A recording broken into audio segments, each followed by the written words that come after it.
السلام عليكم ورحمة الله وبركاته.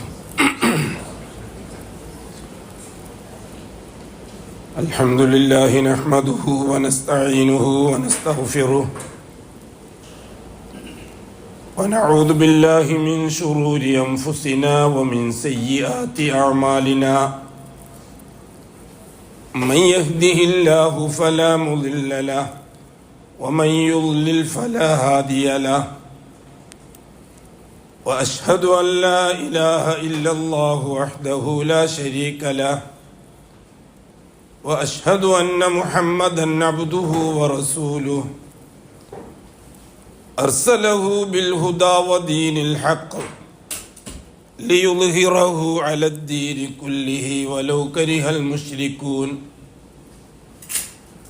اللهم صل على محمد وعلى آل محمد كما صليت على إبراهيم وعلى آل إبراهيم إنك حميد مجيد. اللهم بارك على محمد وعلى آل محمد كما باركت على إبراهيم وعلى آل إبراهيم في العالمين إنك حميد مجيد. يا أيها الذين آمنوا اتقوا الله حق تقاته ولا تموتن إلا وأنتم مسلمون. يا أيها الذين آمنوا اتقوا الله وقولوا قولا سديدا يصلح لكم أعمالكم ويغفر لكم ذنوبكم ومن يطع الله ورسوله فقد فاز فوزا عظيما. يا أيها الناس اتقوا ربكم الذي خلقكم من نفس واحدة وخلق منها زوجها وبث منهما رجالا كثيرا ونساء واتقوا الله الذي تساءلون به والأرحام إن الله كان عليكم رقيبا. أما بعد فإن أصدق الحديث كتاب الله وخير الهدي هدي محمد صلى الله عليه وسلم وشر الأمور محدثاتها وكل محدثة بدعة وكل بدعة ضلالة وكل ضلالة في النار. ബഹുമാനമുള്ള സഹോദരന്മാരെ, സഹോദരിമാരെ, രക്ഷകൻ അല്ലാഹുവാണ്. എന്തുകൊണ്ട്? അല്ലാഹു റബ്ബുൽ ആലമീനാണ്. സർവ്വലോകങ്ങളുടെയും റബ്ബാണ് അല്ലാഹു തആല. എന്താണ് ഈ റബ്ബ് കൊണ്ട് ഉദ്ദേശിക്കുന്നത്? സാധാരണ നമ്മൾ മലയാളത്തിൽ റബ്ബിന് രക്ഷിതാവ് എന്നൊക്കെ അർത്ഥം പറയാറുണ്ട്. അതൊക്കെ ആ വാക്കിൻ്റെ അർത്ഥത്തെ, ആശയത്തെ തഖ്രീബുൽ മാന എന്ന് പറയും ഉലമാക്കൾ. ആശയത്തെ മനസ്സിലാക്കി കൊടുക്കാൻ ഉപയോഗിക്കുന്ന ഒരു ഭാഷാപ്രയോഗം രക്ഷിതാവ്. നമ്മളെ മലയാളത്തെ സംബന്ധിച്ചിടത്തോളം അത്രേ സാധിക്കുള്ളൂ. മലയാളം അടക്കമുള്ള ഭാഷകൾ ആവശ്യങ്ങളെ വിശദീകരിക്കാനുള്ള മീഡിയയാണ്. ആദർശം വിശദീകരിക്കാൻ പറ്റിയ ഭാഷയല്ല ഇത്. ആദർശം അറബിയിൽ തന്നെ വിശദീകരിക്കണം. ആവശ്യങ്ങൾ പൂർത്തിയാക്കുന്നതിന് അസ്ബാബുകളെ പരിചയപ്പെടുത്താൻ വേണ്ടി ഒരുപാട് ഭാഷകൾ അല്ലാഹു സുബ്ഹാനഹു വ തആല സംവിധാനിച്ചിട്ടുണ്ട് മനുഷ്യർക്കിടയിൽ. എന്നാൽ ആദർശം മനസ്സിലാക്കി കൊടുക്കാൻ അള്ളാഹു സെലക്ട് ചെയ്ത 3-4 ഭാഷകളുണ്ട്. തൗറാത്ത് ഇറക്കാൻ വേണ്ടി അബ്രാനി ഭാഷ, സബൂറിന് വേണ്ടി യൂനാനി ഭാഷ, ഇഞ്ചീലിന് വേണ്ടി സുരിയാനി ഭാഷ, പരിശുദ്ധ ഖുർആന് വേണ്ടി അറബി ഭാഷ. അറബി ഭാഷയിൽ ഖുർആനിലൂടെ ആദർശം റസൂലുള്ളാഹി സ്വല്ലല്ലാഹു അലൈഹി വസല്ലം വിശദീകരിക്കാൻ തുടങ്ങിയപ്പോൾ മറ്റ് ഭാഷകൾക്ക് പ്രസക്തിയില്ലാതെയായി, മറ്റ് കിതാബുകൾക്ക് പ്രസക്തിയില്ലാത്തതുപോലെ. അതുകൊണ്ട് തന്നെ ഖിയാമത്ത് നാൾ വരെ ദീൻ പഠിക്കുന്നതിന് അല്ലാഹു സുബ്ഹാനഹു വ തആല തിരഞ്ഞെടുത്തത് അറബി ഭാഷയാണ്. അത് ഒറ്റ വാക്കിൽ മലയാളത്തിലേക്ക് പരിഭാഷപ്പെടുത്തുമ്പോൾ ഉണ്ടാകുന്ന ബുദ്ധിമുട്ട് ചില്ലറയല്ല. ഞാൻ സാധാരണ പറയാറുണ്ട്, ദീൻ ദഅവത്ത് ചെയ്യാൻ കേരളം പോലെ ബുദ്ധിമുട്ടുള്ളൊരു രാജ്യം വേറെയില്ല. ഏത് രാജ്യത്തും ദീനുൽ ഇസ്ലാമിനെ പരിചയപ്പെടുത്തി കൊടുക്കാൻ ആ ഭാഷ, പ്രത്യേകിച്ചിട്ട് ഈ ഉറുദു പോലെയുള്ള ഭാഷ, മാഷാ അല്ലാ. പക്ഷെ മലയാളത്തിൽ അത്ര പെട്ടെന്ന് ദീനിനെ പരിചയപ്പെടുത്തി കൊടുക്കാൻ കഴിയില്ല. അതുകൊണ്ടാണ് ഇത്ര പ്രയാസം. ഇതൊരു യാഥാർത്ഥ്യമാണ്, അത് നിസ്സാരമായി.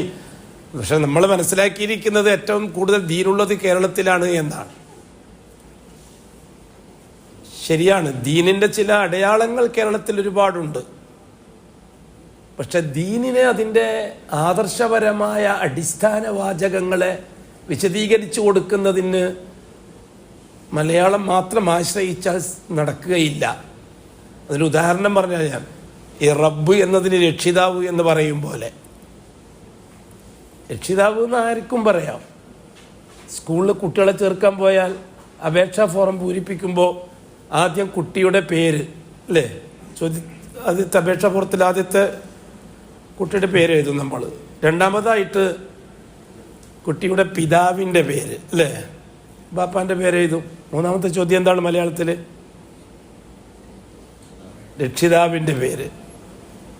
നമ്മളെന്താ എഴുതല്? അല്ലാഹു എന്നാ, അങ്ങനെയാണോ എഴുതല്? നമ്മൾ ആ കുട്ടീൻ്റെ പേര് ആരാണ് കുട്ടീൻ്റെ രക്ഷിതാവ് അത് എഴുതും. ബാപ്പേൻ്റെയാണ് ബാപ്പാൻ്റെ പേര് എഴുതും, അല്ലെങ്കിൽ ഉമ്മാൻ്റെ, അല്ലെങ്കിൽ കാരണന്മാരുടെ പേര് എഴുതും അല്ലേ. അപ്പം രക്ഷിതാവ് എന്നുള്ള പ്രയോഗം പലർക്കും ഉപയോഗിക്കാമെന്നർത്ഥം. അത് അള്ളാഹ്ക്കും ഉപയോഗിക്കുന്നു. അതുകൊണ്ടാണ് നമുക്ക് രക്ഷിതാവിനെ തിരിച്ചറിയാൻ കഴിയാത്തത് കേരളക്കാർക്ക്. അതുകൊണ്ട് രക്ഷിതാവ് എന്ന് പാടില്ല എന്നല്ല ഈ വാക്കിൻ്റെ അർത്ഥം. സാധാരണക്കാരായ ജനങ്ങൾക്ക് അതിനെ മനസ്സിലാക്കി കൊടുക്കാൻ ഒറ്റ വാക്കില്ല, അതല്ലാതെ വേറെ നിവൃത്തിയില്ല. അപ്പം അതിൻ്റെ വിശദീകരണം മനസ്സിലാക്കുമ്പോഴാണ് അള്ളാഹു ആരാണ് എന്ന തിരിച്ചറിവ് നമുക്കുണ്ടാകുക. ഒറ്റ വാക്കിൽ റബ്ബ് എന്ന പ്രയോഗം, ആരാണ് ഈ റബ്ബ്, എന്തുകൊണ്ടാണ് റബ്ബ്? നമ്മൾ സാധാരണ പറയുന്ന മലയാളത്തിലൊരു വിശദീകരണമുണ്ട്.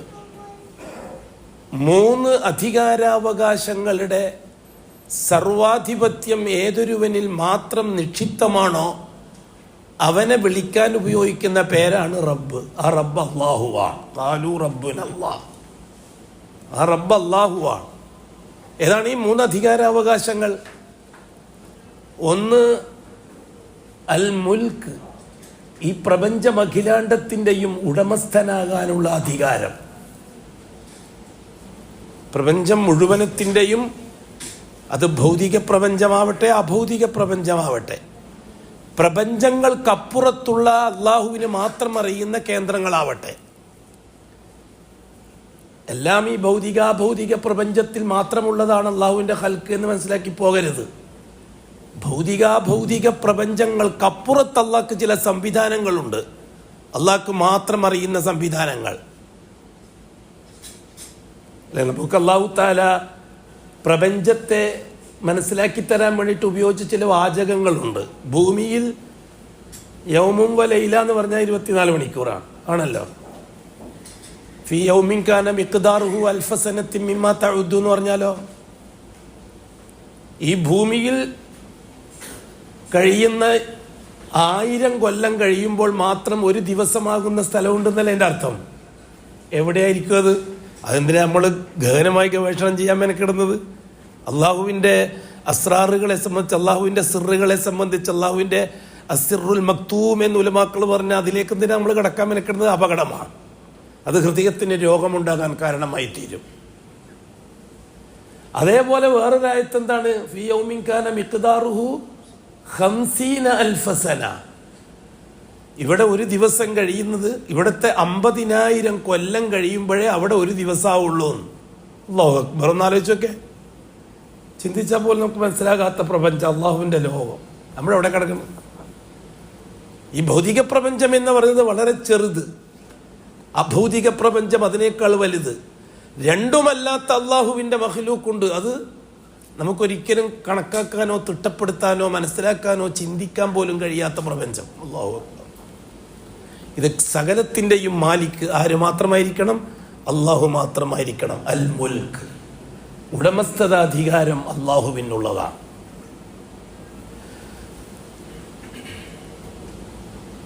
റബ്ബാകാൻ യോഗ്യതയുള്ള രണ്ടാമത്തെ യോഗ്യത എന്താണ്? അൽ ഖൽക്ക്, പ്രപഞ്ചമഖിലാണ്ടത്തെയും നിർമ്മിക്കാനുള്ള അധികാരം. ഈ പറയപ്പെട്ട പ്രപഞ്ചം അത് മുഴുവനും നിർമ്മിക്കാനുള്ള അധികാരം ഏതൊരുവന് മാത്രമാണോ അവനായിരിക്കും റബ്ബ്. ആ റബ്ബാരാൻ അല്ലാഹുവാണ്. സുബ്ഹാനല്ലാഹ്. അള്ളാഹു എന്നത് ജലാലത്തിൻ്റെ ഇസ്മാണെന്ന് ഉലമാക്കൾ നമുക്ക് പറഞ്ഞു തരാറുണ്ട്. ആ ജലാലത്തിൻ്റെ ഇസ്മ വിശദീകരിക്കാൻ വേണ്ടിയിട്ടാണ് അള്ളാഹുവിൻ്റെ റുബൂബിയത്തിനെ പറ്റി നാം വിശദമായി ചർച്ച ചെയ്യുന്നത്. അള്ളാഹു റബ്ബായിരിക്കണം. റബ്ബല്ലാത്തവർ അള്ളാഹു ആകാൻ പറ്റുകയില്ല. മൂന്നാമത്തെ യോഗ്യത ഞാൻ ചുരുക്കാൻ. മൂന്നാമത്തെ യോഗ്യത അത്തദ്ബീർ, ഉടമസ്ഥതാധികാരം, നിർമ്മാണാധികാരം. നിർമ്മാണത്തിന് ശേഷം മറ്റൊരു കാര്യം നടക്കണം, നിയന്ത്രണാധികാരം.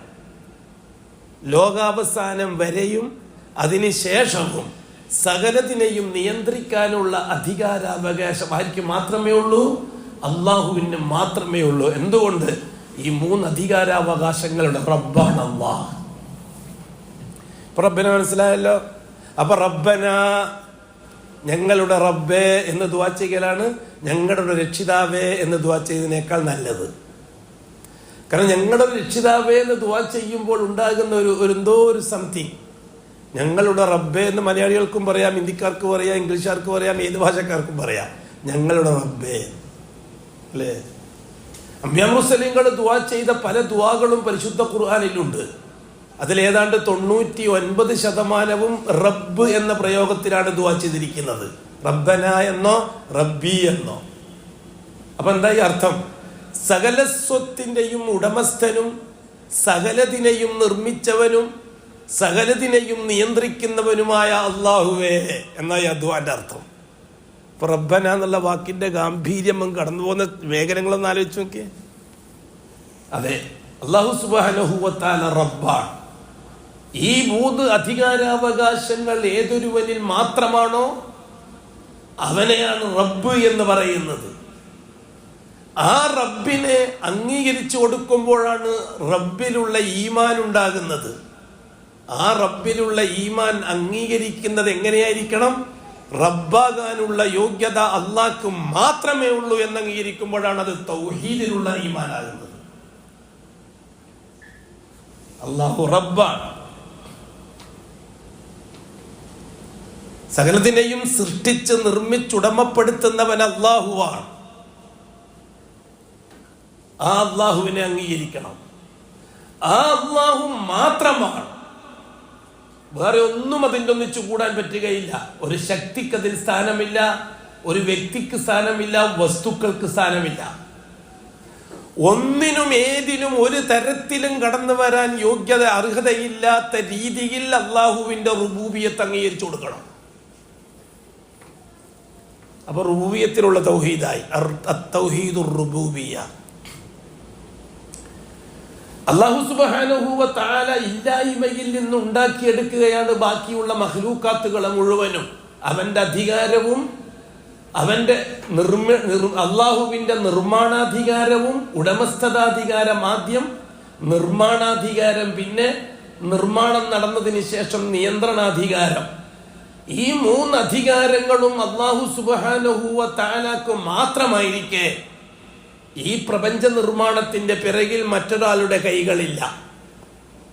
ഏതെങ്കിലും തരത്തിൽ ആരുടെയെങ്കിലും ഒരിടപെടൽ അതിലില്ല. ഒരു നബിന്റെ ഇടപെടലില്ല, റസൂലിന്റെ ഇടപെടലില്ല, ഒരു വലിയിന്റെ ഇടപെടലില്ല, ഒരു മലക്കിന്റെയോ ജിന്നിന്റെയോ ഇടപെടലില്ല. ആ രീതിയിൽ അള്ളാഹു മാത്രമാണ് ഇതിന്റെ ഉടമസ്ഥൻ, അള്ളാഹു മാത്രമാണ് ഇതിന്റെ നേതാവ്, അള്ളാഹു മാത്രമാണ് ഇതിന്റെ നിയന്ത്രണകർത്താവ് എന്ന് അംഗീകരിച്ചു കൊടുക്കുമ്പോഴാണ് റുബൂബിയത്തിലുള്ള തൗഹീദ് യാഥാർത്ഥ്യമാകുന്നത്. ഭൂമിയിലുള്ള അള്ളാഹു സൃഷ്ടിച്ച സൃഷ്ടിജാലങ്ങളുടെ മേൽ അള്ളാഹുവിലുള്ള ഈ ഈമാനിനെ അള്ളാഹു തആല അടിച്ചേൽപ്പിക്കുകയാണ്. അള്ളാഹു അടിച്ചേൽപ്പിക്കുകയാണ്. പ്രപഞ്ചത്തിന്റെ മേൽ അള്ളാഹു റബ്ബാണ് എന്ന് അംഗീകരിച്ചു കൊടുക്കാനുള്ളത് അടിച്ചേൽപ്പിക്കുകയാണ്. അഥവാ പ്രപഞ്ചമഖിലാണ്ടത്തിന്റെയും മേൽ ഇസ്ലാമിനെ അല്ലാഹു തആല അടിച്ചേൽപ്പിച്ചതാണ്. ജിന്നുകളും മലക്കുകളും ഒഴിച്ച്. എന്താണ് ഈ അടിച്ചേൽപ്പിക്കലോട് ഉദ്ദേശിക്കുന്നത്? ഏതൊരു സൃഷ്ടിയും അതിന്റെ നിർമ്മാണത്തിൽ തന്നെ ഇസ്ലാമിനെ അസ്തിത്വവുമായിട്ട് അള്ളാഹു ബന്ധിപ്പിച്ചിരിക്കുകയാണ്. എന്നുവെച്ചാൽ അതിന്റെ ഉൽപ്പത്തി തന്നെ ഇസ്ലാമിലാണ്. സൃഷ്ടിപ്പ് നടന്നതിന് ശേഷം ഇസ്ലാമിനെ സെലക്ട് ചെയ്യുക എന്നൊരു രീതി മറ്റ് സൃഷ്ടിജാലങ്ങൾക്കില്ല. ഉദാഹരണത്തിന് മലക്കുകളെ പോലെ മലക്കുകളുടെ ഉൽപ്പത്തി നിർമ്മാണം തന്നെ അള്ളാഹുവിനെ അംഗീകരിക്കുക എന്ന ഇസ്ലാം ദീനിലാണ്. അതുകൊണ്ട് തന്നെ 100% മലക്കുകൾ മുസ്ലിമീങ്ങളാണ്. എങ്ങനെ ഇസ്ലാമായത്? ഇസ്ലാം അവരുടെ അസ്തിത്വത്തിന്റെ മേൽ അള്ളാഹു അടിച്ചേൽപ്പിച്ചതാണ്. തെരഞ്ഞെടുക്കാനുള്ള സ്വാതന്ത്ര്യം നൽകി തെരഞ്ഞെടുപ്പിലൂടെ കിട്ടിയതല്ല എന്നർത്ഥം. പ്രപഞ്ചവും അതിലെ കോടാനകോടി സൃഷ്ടിജാലങ്ങളും ഏകപക്ഷീയമായി മുസ്ലിമാണ്. എന്തുകൊണ്ടാണത്? ഒരു പ്രവാചകന്റെ നിയോഗത്തെ പരിഗണിച്ചുകൊണ്ടാണോ? ഒരു കിതാബിന്റെ ഒരു കിതാബിനെ പരിഗണിച്ചുകൊണ്ടാണോ? ഒരു പ്രവാചകന്റെ റസൂലിന്റെ നബിയുടെ വിശദീകരണത്തെ അംഗീകരിച്ചുകൊണ്ടാണോ? ഇല്ല. അവർക്കൊന്നും ഒരു നബിന്റെ ആവശ്യമില്ല, റസൂലിന്റെ ആവശ്യമില്ല, കിതാബിന്റെ ആവശ്യമില്ല. എന്തുകൊണ്ട്? ഇസ്ലാം അവരുടെ അസ്തിത്വത്തിൽ അള്ളാഹു ലയിപ്പിച്ചതാണ് ജന്മന. പരിശുദ്ധ ഖുർആനിൽ അല്ലാഹു സുബ്ഹാനഹു വ തആല ചോദിക്കുന്നുണ്ട് മനുഷ്യരോട്, അഫഗൈറ ദീനില്ലാഹി യബ്ഗൂൻ, അഫഗൈറ ദീനില്ലാഹി യബ്ഗൂൻ, അള്ളാഹുവിൻ്റെതല്ലാത്ത ഒരു ദീനിനെയാണോ അവർ ഫോളോ ചെയ്യാൻ ആഗ്രഹിക്കുന്നത്? അവർ പിന്തുടരാൻ ആഗ്രഹിക്കുന്ന അള്ളാഹുവിൻ്റെതല്ലാത്ത ദീൻ. ദീൻ എന്ന് വെച്ചാൽ എന്താ? നമ്മൾ മലയാളത്തിൽ ദീനിനെ മതം എന്നാണ് അർത്ഥം വെക്കാറ് സാധാരണ. ഈ മലയാളത്തിൽ പല കാര്യങ്ങളും പറയുമ്പോൾ ചിലപ്പോ നല്ല മലയാളികൾക്ക് മാത്രമല്ല, ഇച്ചിരി ദീൻ തിരിയുന്നവർക്കും മനസ്സിലാവാത്തൊരു ചുറ്റുപാട് കേരളത്തിലുണ്ടെന്നാണ് അനുഭവത്തിലൂടെ മനസ്സിലാകുന്നത്. എന്താണ് ഈ മതങ്ങൾ? മതങ്ങൾ വേറെ, ഇസങ്ങൾ വേറെ, ഇസ്ലാം വേറെ. ഇസ്ലാമിനെ ആരാണ് മതങ്ങളെ ലിസ്റ്റിൽ ഉൾപ്പെടുത്തിയത്? മധ്യകാലഘട്ടത്തിൽ ഓറിയന്റലിസ്റ്റുകളുടെ പരിപാടിയാണ് ഇസ്ലാമിന്റെ മതത്തിന്റെ ലിസ്റ്റിൽ ഹിസ്റ്ററിയിൽ ഉൾപ്പെടുത്തി പഠിപ്പിക്കാൻ തുടങ്ങിയത്. അത് ദീനിനെ കൊല്ലാൻ വേണ്ടിയിട്ടാണ്. മതങ്ങളെ ലിസ്റ്റിൽ എങ്ങനെയാണ് ദീനുൽ ഇസ്ലാമിനെ ഉൾപ്പെടുത്താൻ പറ്റുക? എന്താണ് മതങ്ങൾ എന്നുകൊണ്ട് ഉദ്ദേശിക്കുന്നത്? മതങ്ങൾ എന്നുകൊണ്ട് ഉദ്ദേശിക്കുന്നത് മനുഷ്യൻ ഭൂമിയിൽ അവന്റെ ആവശ്യ പൂർത്തീകരണത്തിന് അസ്ബാബുകളെ, വസ്തുക്കളെ, മെറ്റീരിയൽസ് സംഘടിപ്പിക്കുമ്പോൾ അതിന് ആത്മീയ ബന്ധമുണ്ടാക്കാൻ പുരോഹിതന്മാര് പാവപ്പെട്ട സാധാരണക്കാരന്റെ മേൽ അവരെ ചൂഷണം ചെയ്യുന്നതിന് ഉണ്ടാക്കിയെടുത്ത വ്യവസ്ഥിതിക്കാണ് മതം എന്ന് പറയുന്നത്. നിങ്ങൾക്ക് തിരിഞ്ഞിട്ടുണ്ടാവില്ല. ഈ തിരിയായിക എല്ലായിടത്തും ഉണ്ട്. അങ്ങനെ പല കാര്യത്തിലും ഈ തിരിയായിക ഉണ്ട്. എന്തിനാ എന്നെ കുരിശി കയറ്റും എല്ലാവരും? ഈ കേൾക്കുന്നക്ക് തിരിയാത്തതിന് ഞാൻ എന്റെയാണ് കുരിശി കയറ്റുന്ന കാര്യം? ഞാൻ ചോദിക്കുന്ന മതവും ദീനുൽ ഇസ്ലാമും മതങ്ങളും ഒരുപോലെയാണോ? അല്ല, വല്ലാഹി അല്ല. ഇസ്ലാം വേറെ, മതങ്ങൾ വേറെ. മതങ്ങൾ പുരോഹിത നിർമ്മിതമാണ്. ഇസ്ലാം അള്ളാഹുവിന്റെ ദീനാണ്. ഇന്ന ദീന ഇൻദല്ലാഹിൽ ഇസ്ലാം. പിന്നെ മതങ്ങൾ എന്തിനുണ്ടായി? ഈ പാവപ്പെട്ട സാധാരണക്കാരന്റെ ആവശ്യങ്ങൾ പൂർത്തിയാക്കുന്നതിന് വസ്തുക്കളെ സംഘടിപ്പിക്കാൻ ആത്മീയ ബന്ധം അനിവാര്യമാണെന്ന് പുരോഹിതർ സാധാരണക്കാരനെ പറഞ്ഞ് പറ്റിച്ച് അവന്റെ ദുനിയാവ് സമ്പാദിക്കാൻ വേണ്ടിയുള്ള ഒരു ഏർപ്പാട് മാത്രമാണ് മതം, അല്ലാത്തൊന്നുമല്ല മതം. നിങ്ങൾ ചരിത്രം പരിശോധിക്കരുതോ? മതങ്ങൾ ഉത്ഭവിച്ച ചരിത്രം പരിശോധിച്ചാൽ ഈ കാര്യം മനസ്സിലാവുമല്ലോ. ദീനുൽ ഇസ്ലാം ഇല്ലാത്ത കാലഘട്ടം ഉണ്ടായിരുന്നോ ലോകത്തെപ്പോഴെങ്കിലും? ദീനുൽ ഇസ്ലാം നിലനിൽക്കുന്ന കാലഘട്ടത്തിൽ ആ സമൂഹത്തിലല്ലേ മതങ്ങൾ പറക്കുന്നത്? എന്താണ് ഇതിന് കാരണം? ഈ വളരെ ചെറിയ സമയമാണ് എനിക്ക് അനുവദിച്ചിരിക്കുന്നത്. ഏറി വന്ന 1 മണിക്കൂർ. എൻ്റെ വക ചിലപ്പോൾ 1.5 ആയിന്നോളും. എന്നാലും ജോലിക്കാരും മറ്റൊക്കെ കാണും കൂട്ടത്തിൽ. അതുകൊണ്ട് 1 എന്ന് പറഞ്ഞിട്ടുണ്ട്. വിശദമായിട്ട് പറയാൻ മെനക്കെടുമ്പോൾ പറഞ്ഞ് ഒരു പാരഗ്രാഫ് പൂർത്തിയാകുമ്പോൾ തന്നെ 1.5 മണിക്കൂറാവും. പിന്നെ ഞാൻ ഉത്തരവാദിയല്ല ബാക്കിയുള്ളതിനൊന്നും. പിന്നെ എപ്പോഴെങ്കിലും കേൾക്കാന്ന് മാത്രമാണ്. എന്നാൽ ഈ അരച്ച് മുറിച്ച അലുവ മുറിച്ച പോലെ പ്രസംഗിക്കാന്ന് എന്നെ കൊണ്ട് പറ്റൂല. തുടങ്ങും, തീർന്നെടുത്ത് തീരും. അത് ഇന്നത്തെ തുടങ്ങണം, ഇന്നത്തെ തീർക്കണം എന്ന് പറഞ്ഞാൽ എനിക്ക് നടക്കുന്ന കാര്യമല്ല. അതുവരെ എന്താ കിട്ടിയത് കിട്ടി, പറഞ്ഞത് പറഞ്ഞ് കിട്ടിയത് കേട്ടത് കേട്ടു, അത്രയേ ഉള്ളൂ കാര്യം. പിന്നെ ബാക്കി ഏതെങ്കിലും ദുനിയാവിൽ വെച്ച് അള്ള നിശ്ചയിക്കുന്ന സമയത്ത് കേൾക്കാം, അത്രയേ ഉള്ളൂ കാര്യം. ഇവിടെ ശരിക്കും ശ്രദ്ധിക്കണം എന്നാ.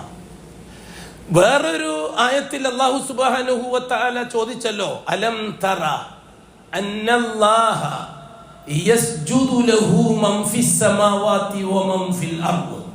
നിങ്ങൾ എന്താണ് മനസ്സിലാക്കാത്തത്? അലം തറ, നിങ്ങൾ എന്താ മനസ്സിലാക്കാത്തത്? അന്നല്ലാഹ, തീർച്ചയായും അല്ലാഹു തആല, യസ്ജുദു ലഹു, ആ അല്ലാഹുക്ക് സുജൂദ് ചെയ്തുകൊണ്ടിരിക്കുന്നു, മൻ ഫിസ് സമാവാതി, ആകാശങ്ങളിലുള്ളവരഖിലവും. എന്തുകൊണ്ട്? ആകാശവാസികൾ മുഴുവനും മുസ്ലിമാണ്. മുസ്ലിം അവന്റെ ഇസ്ലാമീയത്ത് ഉടമസ്ഥനെ ബോധിപ്പിക്കാനുള്ള അഅ്മാലിൽ ഏറ്റവും വലിയ അമല് സുജൂദാണ് ആണല്ലോ, അറിയാലോ. അഅ്മാലുകൾ വിശദീകരിക്കുമ്പോഴാണ് നമുക്കതൊക്കെ പറയേണ്ടി വരിക. അതൊന്നും വിശദീകരിക്കാൻ സമയം കിട്ടാറില്ല. പണ്ട് 10 ദിവസം 20 ദിവസം 1 മാസം എല്ലാം വയലുറ കാലത്ത് എന്തും പറയാം. ഇതാകെ 2 മണിക്കൂർ 1.5 മണിക്കൂർ കൊണ്ട് എല്ലാം പറഞ്ഞു തീർക്കണമെന്ന് പറഞ്ഞാൽ ഒന്നും നടക്കൂല. എങ്ങനെ? അതുകൊണ്ട് മുഖദ്ദിമകൾ മാത്രം പറഞ്ഞു തീർക്കാം. അല്ലാഹു ഇൽമിൽ ബർക്കത്ത് ചെയ്ത് തരട്ടെ, അമൽ ചെയ്യാൻ തൗഫീഖ് നസീബാക്കി തരട്ടെ. അല്ലാഹു സുബ്ഹാനഹു വ തആല ആകാശവാസികൾ മുഴുവനും സുജൂദിലാണ്. വൽ ഉമം ഫിൽ അർദ്, ഭൂമിയിലുള്ളവരും സുജൂദിലാണ്. ഇത് അല്ലാഹു തആല മുജ്മലായിട്ട് പറഞ്ഞത്. ഇനി മുഫസ്സലായിട്ട് പറയുന്നു, വശംസു, സൂര്യനും സുജൂദിലാണ്. എന്നുവെച്ചാൽ സൂര്യൻ മുസ്ലിമാണ്. പ്രയാസമൊന്നുമില്ലാതെ കേൾക്കാൻ. മുസ്ലിയാര് അന്ധകാരം പറയുന്നൊന്നും പറയില്ലല്ലോ. മുസ്ലിയാർ എന്തൊരു പോയത്തായി പറയുന്നത്, സൂര്യൻ മുസ്ലിം എന്നെല്ലാം പറഞ്ഞ അതൊരു മൃഗീയ മതവാദമല്ലേ എന്നൊക്കെ പറഞ്ഞിട്ട് അതിനെല്ലാവരും ആളുണ്ടിപ്പോ ഇല്ലേ. എന്ത് പറഞ്ഞാലും അതിന് വെക്കടക്കാൻ ആളുണ്ട്. വശംസു, സൂര്യനും സുജൂദിലാണ്. വൽ ഖമറു, ചന്ദ്രനും സുജൂദിലാണ്. ചന്ദ്രനും മുസ്ലിമാണ്. എന്താ കാര്യം? അല്ലാഹു സുബ്ഹാനഹു വ തആല സൂര്യനെ നിർമ്മിക്കുന്ന ദിവസം തന്നെ ഇസ്ലാമിയത്തിനെ അതിന്റെ അസ്തിത്വത്തിൽ, അതിന്റെ ഉൽപ്പത്തിയിൽ ലയിപ്പിച്ചിരിക്കുകയാണ്. അതുകൊണ്ട് വെളിയിൽ നിന്ന് ഇസ്ലാമിനെ പഠിച്ചെടുക്കേണ്ട ആവശ്യം സൂര്യനില്ല. സൂര്യൻ അതിന്റെ ജന്മത്തിൽ തന്നെ മുസ്ലിമാണ്.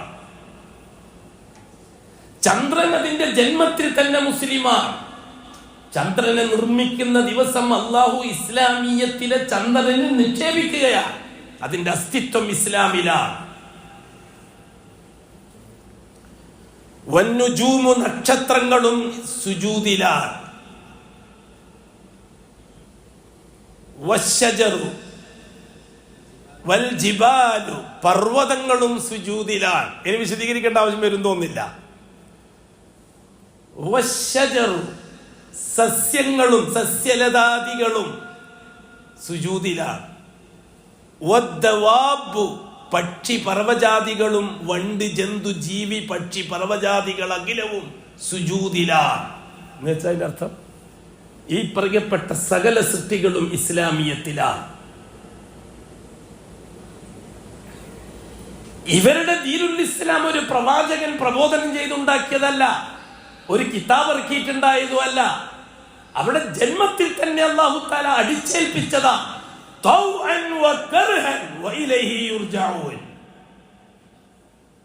അള്ളാഹുവിന്റെ സൃഷ്ടിജാലങ്ങളിൽ നിന്ന് ചില സൃഷ്ടികൾ തൗഅൻ, അനുസരണവും അനുസരണക്കേടും തെരഞ്ഞെടുക്കാനുള്ള സ്വാതന്ത്ര്യം അല്ലാഹു തആല വകവെച്ചു കൊടുത്ത സൃഷ്ടികൾ, തെരഞ്ഞെടുക്കാനുള്ള സ്വാതന്ത്ര്യം ഉപയോഗിച്ചുകൊണ്ട് ഇസ്ലാമിനെ തെരഞ്ഞെടുത്തവർ, അവര് വളരെ ചെറിയ ന്യൂനപക്ഷം.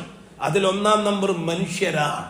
മനുഷ്യൻ കിസ്ബിന്റെയും ഇഖ്തിയാറിന്റെയും വക്താക്കളാണ്. അല്ലാഹു തആല മനുഷ്യന്റെ ജന്മത്തിൽ ഇസ്ലാമിയത്തിനെ അടിച്ചേൽപ്പിച്ചിട്ടില്ല. ജിന്നുകളുടെയും അസ്തിത്വത്തിൽ ഇസ്ലാമിയത്തിനെ അടിച്ചേൽപ്പിച്ചിട്ടില്ല. തെരഞ്ഞെടുക്കാനുള്ള സ്വാതന്ത്ര്യം അല്ലാഹു നൽകിയത് ഈ 2 സൃഷ്ടികൾക്കാണ്. ബാക്കിയുള്ള മുഴുവൻ സൃഷ്ടികളും ജന്മനാ മുസ്ലിമീങ്ങളാണ്. അതുകൊണ്ട് ഇസ്ലാമിനെ തെരഞ്ഞെടുക്കുക എന്നുള്ള ജോലി അവർക്കില്ല. ഇങ്ങനെ അല്ലാഹു സുബ്ഹാനഹു വ തആല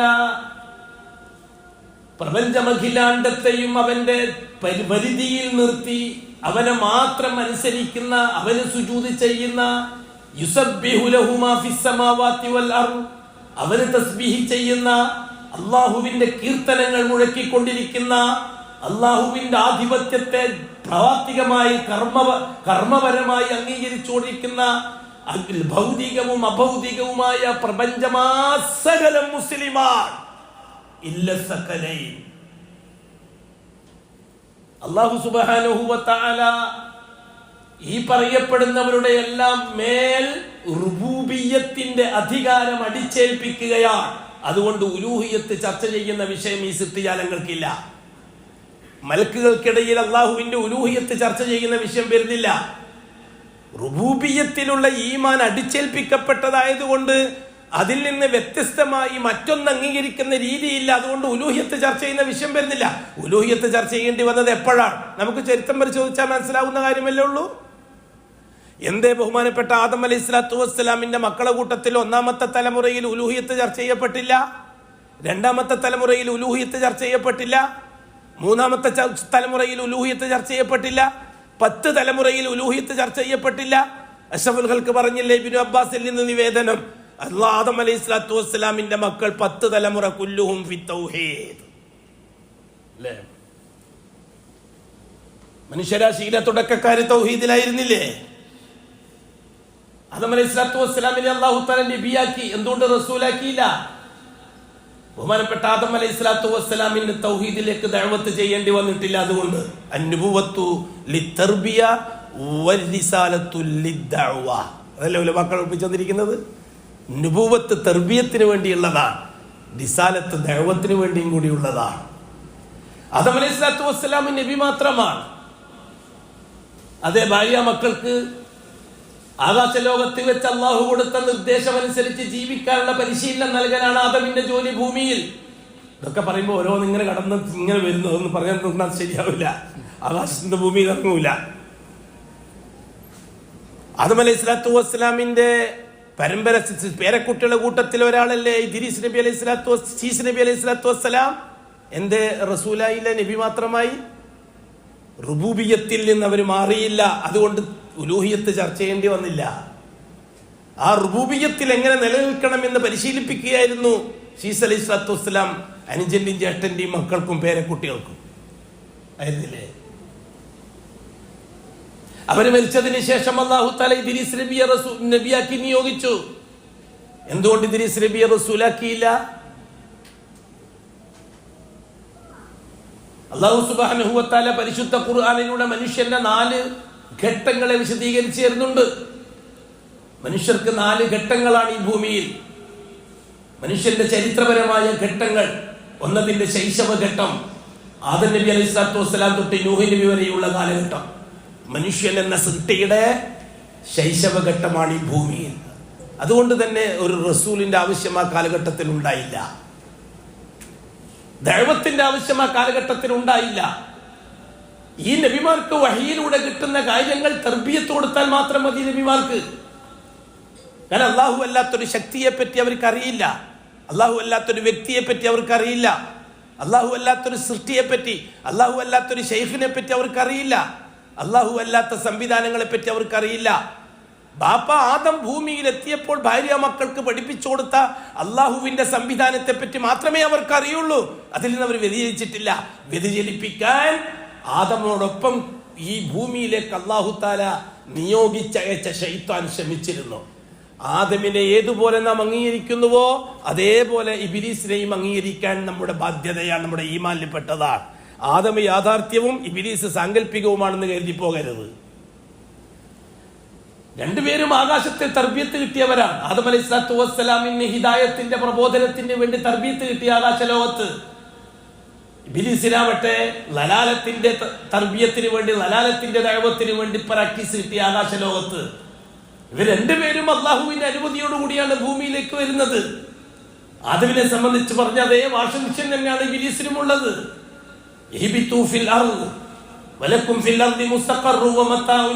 എന്ന് പറഞ്ഞ ആദമിനെയും ഹവ്വാനെയും ഭൂമിയിലേക്ക് പറഞ്ഞു വിടുമ്പോൾ കൂട്ടത്തിൽ അല്ലാഹു തആല മറ്റേ ആളെയും പറഞ്ഞു വിട്ടിട്ടുണ്ട്.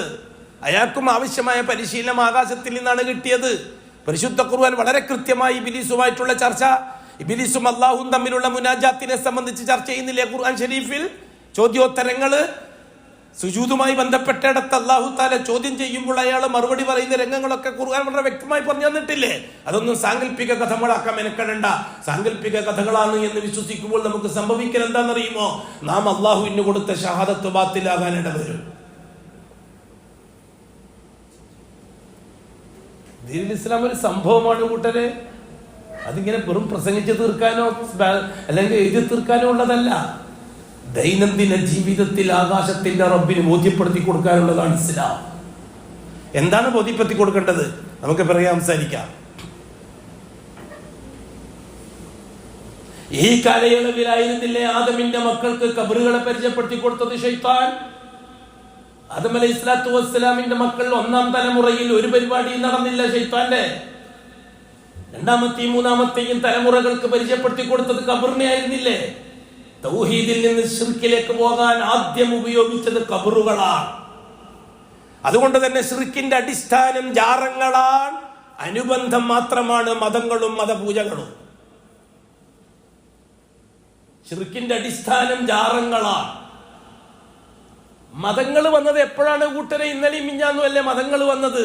നൂഹ് നബി അലൈഹി സ്വലാത്തു വസ്സലാമിന്റെ വഫാത്തിന് ശേഷമല്ലേ ദ്രാവിഡ മതം വരുന്നത്? 9000 കൊല്ലം മുമ്പ്.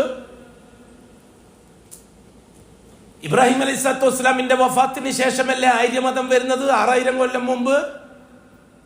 മൂസ അലൈഹി സ്വലാത്തു വസ്സലാമിന്റെ വഫാത്തിന് ശേഷമല്ലേ ജൂതമതം വരുന്നത്?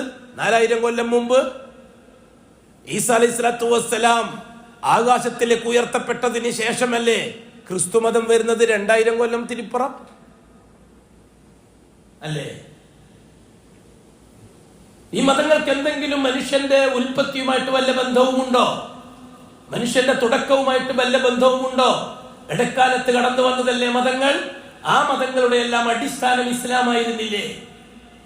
ദ്രാവിഡ മതം നൂഹി റിസാലത്തിനെ തള്ളിക്കൊണ്ട് പുതിയ പുരോഹിത മതം ഉണ്ടാക്കിയില്ല അവർ? ഇബ്രാഹിം ഈ റിസാലത്തിനെയും ശരീഅത്തിനെയും തള്ളിക്കൊണ്ടല്ലേ ആര്യമതം ഉണ്ടാക്കിയത്? മൂസ റിസാലത്തിനെയും ശരീഅത്തിനെയും തള്ളിക്കൊണ്ടല്ലേ ജൂതമതം ഉണ്ടായത്? ഈസ ശരീഅത്തിനെയും റിസാലത്തിനെയും തള്ളിക്കൊണ്ടല്ലേ ക്രിസ്തുമതം ഉണ്ടായത്? മുഹമ്മദ് ഈ റിസാലത്തിനെയും മുഹമ്മദ് ഈ ശരീഅത്തിനെയും തള്ളിക്കൊണ്ടല്ലേ ശീഈ മതം ഉണ്ടായത് അല്ലേ? ദ്രാവിഡ മതം, ആര്യമതം, ജൂതമതം, ക്രിസ്തീയ മതം, ഷീഈ മതം, 5 മതങ്ങൾ ലോകത്ത് നിലവിലില്ലേ? ശരി, ഷീഈ മതം എന്ന് പറയുമ്പോൾ മാത്രം എന്തേ ഒരുതരം അങ്കലാപ്പ്? ഷീഈസ് എന്ന് പറഞ്ഞാൽ അതൊരു മതമാണ്, ക്രിസ്തു മതത്തെ പോലെ, ജൂതമതത്തെ പോലെ. ഞാൻ ഞങ്ങൾക്ക് തിരിച്ചു തരാം. എന്താണ് ജൂതന്മാരെ സംബന്ധിച്ചവര് അപകടകാരികളായത് എന്തുകൊണ്ടാണ്?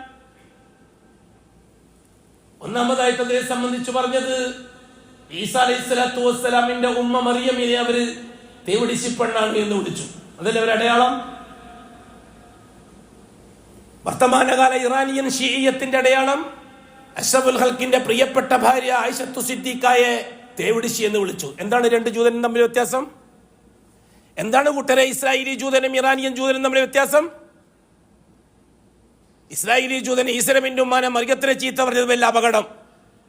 അതേ അവസരത്തിൽ ഇറാനിയൻ ഷീയത്ത് ആയിഷത്തു സിദ്ദീഖയെ സാനിയത്ത് എന്ന് വിളിച്ചാലും ആ ആയിഷത്തു സിദ്ദീഖയെ ഉമ്മ എന്ന് വിളിക്കുന്നവരെ അബ്നാ ഉസ്സാനിയ എന്ന് ഇപ്പോഴും മിമ്പറിൽ വെച്ച് വിളിക്കുന്നവരാരുമല്ല. എന്താ കാര്യം?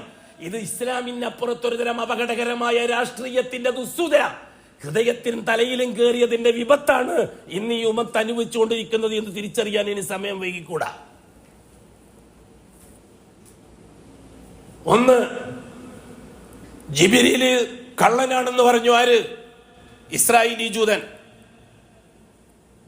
ബനു ഇസ്രായേലിൽപ്പെട്ട ഒരാൾക്ക് വഹി ഇറക്കാൻ വേണ്ടി അല്ലാഹു തആല കൊടുത്തതാണ്. അത് ജിബ്രീൽ അപകടത്തിൽ വഞ്ചിച്ച് അറേബ്യൻ സമൂഹത്തിൽപ്പെട്ട മുഹമ്മദിന് കൊടുത്തതാണ്. അതുകൊണ്ട് മുഹമ്മദിനെ റസൂലാക്കാൻ ഞങ്ങളെ കൊണ്ട് കഴിയില്ല. ഒരാൾക്ക് റസൂലാകാനുള്ള അധികാരം ബനു ഇസ്രായേലിൽ മാത്രമായിരിക്കണം. ബനു ഇസ്മായിൽ അത് പറ്റൂല. ഇവിടെ കൊടിയ ചതിയും വഞ്ചനയും നടത്തി ജിബ്രീൽ. ഇത് പരിശുദ്ധ ഖുർആൻ പറഞ്ഞ കാര്യമല്ല.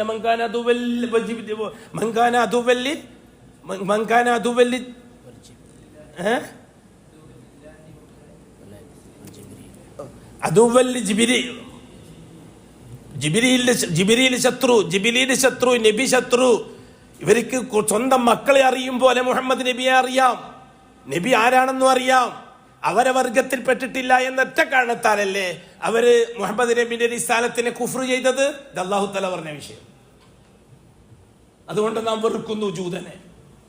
അതേസമയത്ത് ഇറാനിയൻ ജൂതൻ പറഞ്ഞു, മുഹമ്മദിന് ജിബിരിയിൽ തെറ്റിയിട്ടാണ് കൊടുത്തത്. അലിയിന് കൊടുക്കേണ്ട റിസാലത്ത് മുഹമ്മദിന് കൊടുത്തത് ജിബിരിയിൽ ചതിച്ചതാണെന്നല്ലേ ഇറാനിയൻ ഷിയത്തിന്റെ വാദം. അതെന്താ പുറത്തു പറയാൻ ഇത്ര മടി? ഇസ്രായേലി ജൂതന്റെ വിശ്വാസക്കുറവ് മാത്രം പുറത്തു പറയുമ്പോൾ ഇറാനിയൻ ഷിയത്തിന്റെ ഇറാനിയൻ ജൂതായിസം എന്തേ പുറത്തു പറയാൻ ഇത്ര ബുദ്ധിമുട്ട്? എന്ത് സ്വാധീനമാണ് ഈ സമുദായത്തിന്റെ തലയിൽ കയറി വെച്ചിരിക്കുന്നത്? ആരുടെ സ്വാധീനമാണ് ഈ തലയിൽ കയറ്റി വെച്ചിരിക്കുന്നത്? ഇച്ചിരിയൊക്കെ തൗഹീദ് അറിയുന്നവർ പോലും ഈ വിഷയത്തിൽ മൗനം പാലിക്കുന്നത് അപകടമാണ്. അത് ഈ നൂറ്റാണ്ടിന്റെ അപകടമാണ്. തിരിച്ചറിവാരി വരെയാണ് ഈ ഉമ്മത്തിന്. അതുകൊണ്ട് ഞാൻ മതങ്ങളെ ലിസ്റ്റ് അത് പെടുത്തിയത്. തികച്ചും അതൊരു മതമാണ്. ഇസ്ലാമുമായിട്ട് ഒരു ബന്ധവുമില്ലാത്ത ക്രിസ്ത്യാനിയെ പോലെ, ജൂതനെ പോലെ, യാര്യനെ പോലെ, ദ്രാവിഡനെ പോലെയുള്ള മതമാണ് ഈ മതം. ഇനി ഐശ്വര്യന് ജാതിയും ഉപജാതിയും തിരിക്കണമായിരിക്കും. അടിസ്ഥാന വിഷയം വെച്ചുകൊണ്ടല്ലേ ഉലമാക്കൾ നമുക്ക് കാര്യങ്ങൾ പറഞ്ഞു തരുന്നത്. ഇനിയിപ്പോൾ ഒക്കൂട്ടത്തിലുള്ള നമ്പൂരി ആരാണ്, നായരാരാണ്, തീയനാരാണ്, മറ്റേ ഹരിജനാരാണെന്ന് വിശദീകരിച്ച് തരണമായിരിക്കും. അത് വിശദീകരിക്കാൻ മെനക്കെട്ട അതിനേക്കാൾ അപകടം അതിൻ്റെ ഉള്ളിൽ കിടക്കുന്നുണ്ടെന്ന് മനസ്സിലാക്കണം. അതെങ്ങനെ വിശദീകരിക്കാൻ മെനക്കെട്ടാൽ കേരള ഷിയത്തടക്കം എന്താ ഭൂരിപക്ഷം നോക്കിയിട്ടാണോ ഈ ആദർശം തീരുമാനിക്കേണ്ടത്? രാഷ്ട്രീയം നോക്കിയിട്ടാണോ ആദർശം തീരുമാനിക്കേണ്ടത്? പ്രമാണം നോക്കിയിട്ടാണ് ആദർശം തീരുമാനിക്കേണ്ടത്. നാം പറയുന്നത് പ്രമാണബന്ധിതമാണോ അല്ലയോ എന്നാണ് ചിന്തിക്കേണ്ടത്. വെറുതെ ആവശ്യമില്ലാണ്ട് കുതിര കയറിയിട്ട് കാര്യമില്ല. ചിലപ്പോൾ ഞാനിത് പറയുമ്പോൾ കേൾക്കുന്നവർക്ക് ചുഴലി രോഗം പിടിക്കാറുണ്ട്. അത് വലിയ രോഗമായി. ചുഴലി രോഗം എന്ന് പറഞ്ഞാൽ ഭയങ്കരമായ രോഗമാണ്. അങ്ങനെ കുറേ ആൾക്കാർ അങ്ങനെ ചുഴലി രോഗം പിടിച്ചിട്ട് വിഷമിക്കുന്നുണ്ട് നാട്ടിൽ നിന്ന്. ഇനിയിപ്പം യാമ്പൂക്കാർക്ക് ചുഴലി രോഗം പിടിക്കുമെന്നാണ് ഇപ്പൊ പേടി. ഞാൻ എന്തിനാ അത് പറഞ്ഞതറിയുമോ? ആദം അലൈഹി സ്വലാത്തു വസ്സലാമിന്റെയും നൂഹ് നബിന്റെയും കാലത്തിനിടയിൽ അങ്ങനെ ഒരു മതം ലോകത്തിന്റെ പരിചയമില്ല. അങ്ങനെ ഒരു വിശ്വാസം ലോകത്തിന്റെ പരിചയമില്ല. അഷ്റഫുൽ ഖൽഖ് അടിവരയിട്ടുകൊണ്ട് പറഞ്ഞു, അത് കുല്ലുഹും ഫി തൗഹീദ്. സ്വർഗത്തിലേക്ക് പോകാൻ അള്ളാഹു നിശ്ചയിച്ച വ്യവസ്ഥയായ തൗഹീദിന്റെ ഉടമകളായിരുന്നു ആദം അലൈഹി സ്വലാത്തു വസ്സലാമിന്റെ മക്കളിൽ 10 തലമുറ. ആ തലമുറകൾക്കിടയിലേക്ക് ആദ്യം ശൈത്താൻ പരിചയപ്പെടുത്തി കൊടുത്തത് ആദം നബിന്റെ ഖബറാണ്. വിശ്വസിക്കാൻ നോക്കുമോ നിങ്ങൾക്ക്? ആദം അലൈഹി സ്വലാത്തു വസ്സലാമിന്റെ ഖബർ എന്നും പറഞ്ഞിട്ടൊരു സ്ഥലം കാണിച്ചു കൊടുത്തിട്ട് പറഞ്ഞത് എന്താണ്? ഇവിടെ കിടക്കുന്ന നിങ്ങൾ ഉപ്പുപ്പയും ഉപ്പയുമാണ്. ആകാശത്തിൽ നിന്ന് വന്ന, സ്വർഗത്തിൽ നിന്ന് വന്ന ആളാണ്. അള്ളാഹു നേർക്ക് നേരെ സൃഷ്ടിച്ച ആളാണ്. അള്ളാഹുവിൽ നിന്ന് ഇൽമു നേർക്ക് നേരെ നേടിയ ആളാണ്. അതെല്ലാം കഴിഞ്ഞിട്ട് മലക്കുകൾ സുജൂദ് ചെയ്ത് നിങ്ങൾ ഉപ്പുപ്പാക്കാൻ. ആ ഉപ്പുപ്പ മരിച്ചപ്പോൾ നിങ്ങൾ ഉപ്പുപ്പാനെ മറന്നില്ലേ? ആ ഉപ്പുപ്പാന്റെ ഖബറിൽ ചെന്നുകൊണ്ട് അള്ളാഹുവിൽ നിന്ന് സഹായം തേടാൻ വേണ്ടി നിങ്ങൾക്ക് ഇസ്തിഗാസ ചെയ്യാമായിരുന്നില്ലേ? തവസ്സുൽ ചെയ്യാമായിരുന്നില്ലേ? പക്ഷെ ആ തലമുറകൾ ശൈത്താന്റെ വാചകം തള്ളി ഉപ്പുപ്പ പഠിപ്പിച്ച തൗഹീദിൽ നിലനിന്നു. അല്ലേ കാര്യം? ഈസ അലൈഹിസ്സലാത്തു വസ്സലാമിന്റെ ഖബർ, രണ്ടാമത്തെ ഖബർ, ആ ഖബർ കാണിച്ചു കൊടുത്തിട്ടല്ലേ ശൈത്താൻ പിന്നീട് ദഅവത്ത് തുടങ്ങിയത്, ദലാലത്തിന്റെ ദഅവത്ത്. നിങ്ങൾ ഉപ്പാപ്പയായ ആദമിനെ നോക്കുന്നില്ല. നിങ്ങൾ നിങ്ങൾ നേർക്കുനേരുള്ള ഉപ്പപ്പ ജീവിതകാലത്ത് നിങ്ങൾ കണ്ടതല്ലേ ആളെ? നിങ്ങൾക്ക് അവിടെ ചെന്നിട്ട് നിങ്ങളെ പരാതികൾ പറയാമായിരുന്നില്ലേ? അള്ളാഹുവിൽ നിന്ന് കാര്യങ്ങൾ നേടാൻ അവർ സ്വീകരിച്ചില്ല, അംഗീകരിച്ചില്ല. അവർ ആ തൗഹീദിൽ ഉറച്ചു നിന്നു. മരിച്ചവരിൽ നിന്നോ, ഔലിയാക്കളിൽ നിന്നോ, അമ്പിയാക്കളിൽ നിന്നോ, റസൂലുകളിൽ നിന്നോ, ജിന്നുകളിൽ നിന്നോ, മലക്കുകളിൽ നിന്നോ ഞങ്ങൾക്കൊന്നും നേടാനില്ല. ഉപ്പുപ്പ പഠിപ്പിച്ച റബ്ബായ അള്ളാഹുവിൽ നിന്നേ നേടാനുള്ളൂ എന്ന്. അതല്ലേ തൗഹീദ്. ഈസ അലൈഹിസ്സലാത്തു വസ്സലാമിനെ അള്ളാഹു അവരിലേക്ക് നിയോഗിച്ചു. ഖബർ കാണിച്ചു കൊടുത്തുകൊണ്ട്, ജാറം കാണിച്ചു കൊടുത്തുകൊണ്ട്, മക്കാമ് കാണിച്ചു കൊടുത്തുകൊണ്ട്, ദർഗ കാണിച്ചു കൊടുത്തുകൊണ്ട് ശൈത്താൻ സമൂഹത്തിന്റെ മനസ്സിലേക്ക് അള്ളാഹു അല്ലാത്ത ഇലാഹുകളെ കയറ്റിവിടുന്നുണ്ട്. അള്ളാഹുവിൽ നിന്ന് കാര്യങ്ങൾ നേടാൻ വേണ്ടിയിട്ട് ഇടയ്ക്ക് നിർത്താൻ തവസ്സുൽ ഇസ്തിഗാസയ്ക്ക് വേണ്ടി വ്യക്തികളെ പരിചയപ്പെടുത്തി കൊടുക്കുന്നുണ്ട്. അത് തിരുത്താൻ വേണ്ടി ബഅസല്ലാഹു ഇലൈഹിം ശീസൻ നബിയ. വീണ്ടും അത് നബിയല്ലേ, റസൂലല്ലല്ലോ. എന്തുകൊണ്ട് റസൂലല്ല? അവർ ശിർക്കിലെത്തിയിട്ട ജാറത്തിന് ഇലാഹ നടത്തിയുമായിട്ട് ചെന്നെത്തിയിട്ടില്ല. അതുകൊണ്ട് റസൂൽ ആവശ്യമില്ല. ഈസ അലൈഹിസ്സലാത്തു വസ്സലാം മരിച്ചു. അദ്ദേഹത്തിന്റെ ഖബർ, മൂന്നാമത്തെ ഖബർ കാണിച്ചു കൊടുത്തുകൊണ്ടല്ലേ ശൈത്താൻ പിന്നീട് ദഅവത്ത് തുടങ്ങിയത് ജാറത്തിലേക്ക്, ഇലാഹ നടത്തിക്ക് വേണ്ടി. അല്ലാഹു സുബ്ഹാനഹു വ തആല നബുവത്തിന്റെ തസ്തിക നിർത്തിവെച്ചു. ഈസ അലൈഹിസ്സലാത്തു വസ്സലാമിന്റെ ഗുരുകുലത്തിൽ നിന്ന് ഇസ്ലാമിക അധ്യാപനം നേടിയ ആലിമീങ്ങളെ വിട്ടുകൊണ്ട് തർബിയത്ത് തുടങ്ങി. ആ ആലിമീങ്ങളായിരുന്നില്ലേ ആയിരുന്നില്ലേ? ഈ 5 ആലിമീങ്ങളായിരുന്നില്ല അന്ന് തർബിയത്ത് നൽകിയത്? ഓരോരാളും മരിച്ചു, ഓരോരുത്തരെയും ഇറാഖിലെ പൊതു ഖബർസ്ഥാനിൽ അടക്കം ചെയ്തു. ശൈത്താനായ 5 മഹാന്മാരുടെ ഖബർ കാണിച്ചു കൊടുത്തുകൊണ്ടല്ലേ പിന്നീട് അങ്ങോട്ടുള്ള ദഅവത്ത് തുടങ്ങിയത് അല്ലേ? ആയിരക്കണക്കിന് ഖബറുകളുള്ള ഇറാഖിലെ പൊതു ഖബർസ്ഥാനിൽ ഈ മഹാന്മാരായ 5 ഔലിയാക്കളുടെ ഉലമാക്കളുടെ ഖബറുകൾ. എന്താണ് ഇവരെ സംബന്ധിച്ച് സൂറത്തു നൂഹിൽ തഫ്സീർ പറയാൻ ഇബ്നു അബ്ബാസ് റളിയല്ലാഹു അൻഹു പറഞ്ഞത്? ഹൗലായി അസ്മാഉ റിജാലിൻ സാലിഹീന മിൻ ഖൗമി നൂഹ് അല്ലേ? സാലിഹീങ്ങളായ വലിയുകളായ ആലിമീങ്ങളായ ശൈഖുകളായ ഈ 5 പേര് തർബിയത്ത് കൊടുത്തു ആദമിന്റെ പേരക്കുട്ടികൾക്ക്, 10ാമത്തെ പേരക്കുട്ടി, 10ാമത്തെ തലമുറക്ക്. അവരും ആകാശത്തിൽ നിന്ന് അള്ളാഹുവിനെ മനസ്സിലാക്കി ഭൂമിയിൽ വന്ന് സ്വന്തം ഭാര്യ മക്കൾക്ക് ആ അള്ളാഹുവിനെ മനസ്സിലാക്കി കൊടുത്തു ഭൂമിയിൽ ജീവിക്കാൻ, അതേ ജീവിക്കാനുള്ള നിർദ്ദേശം അള്ളാഹു കൊടുത്തതാണ്.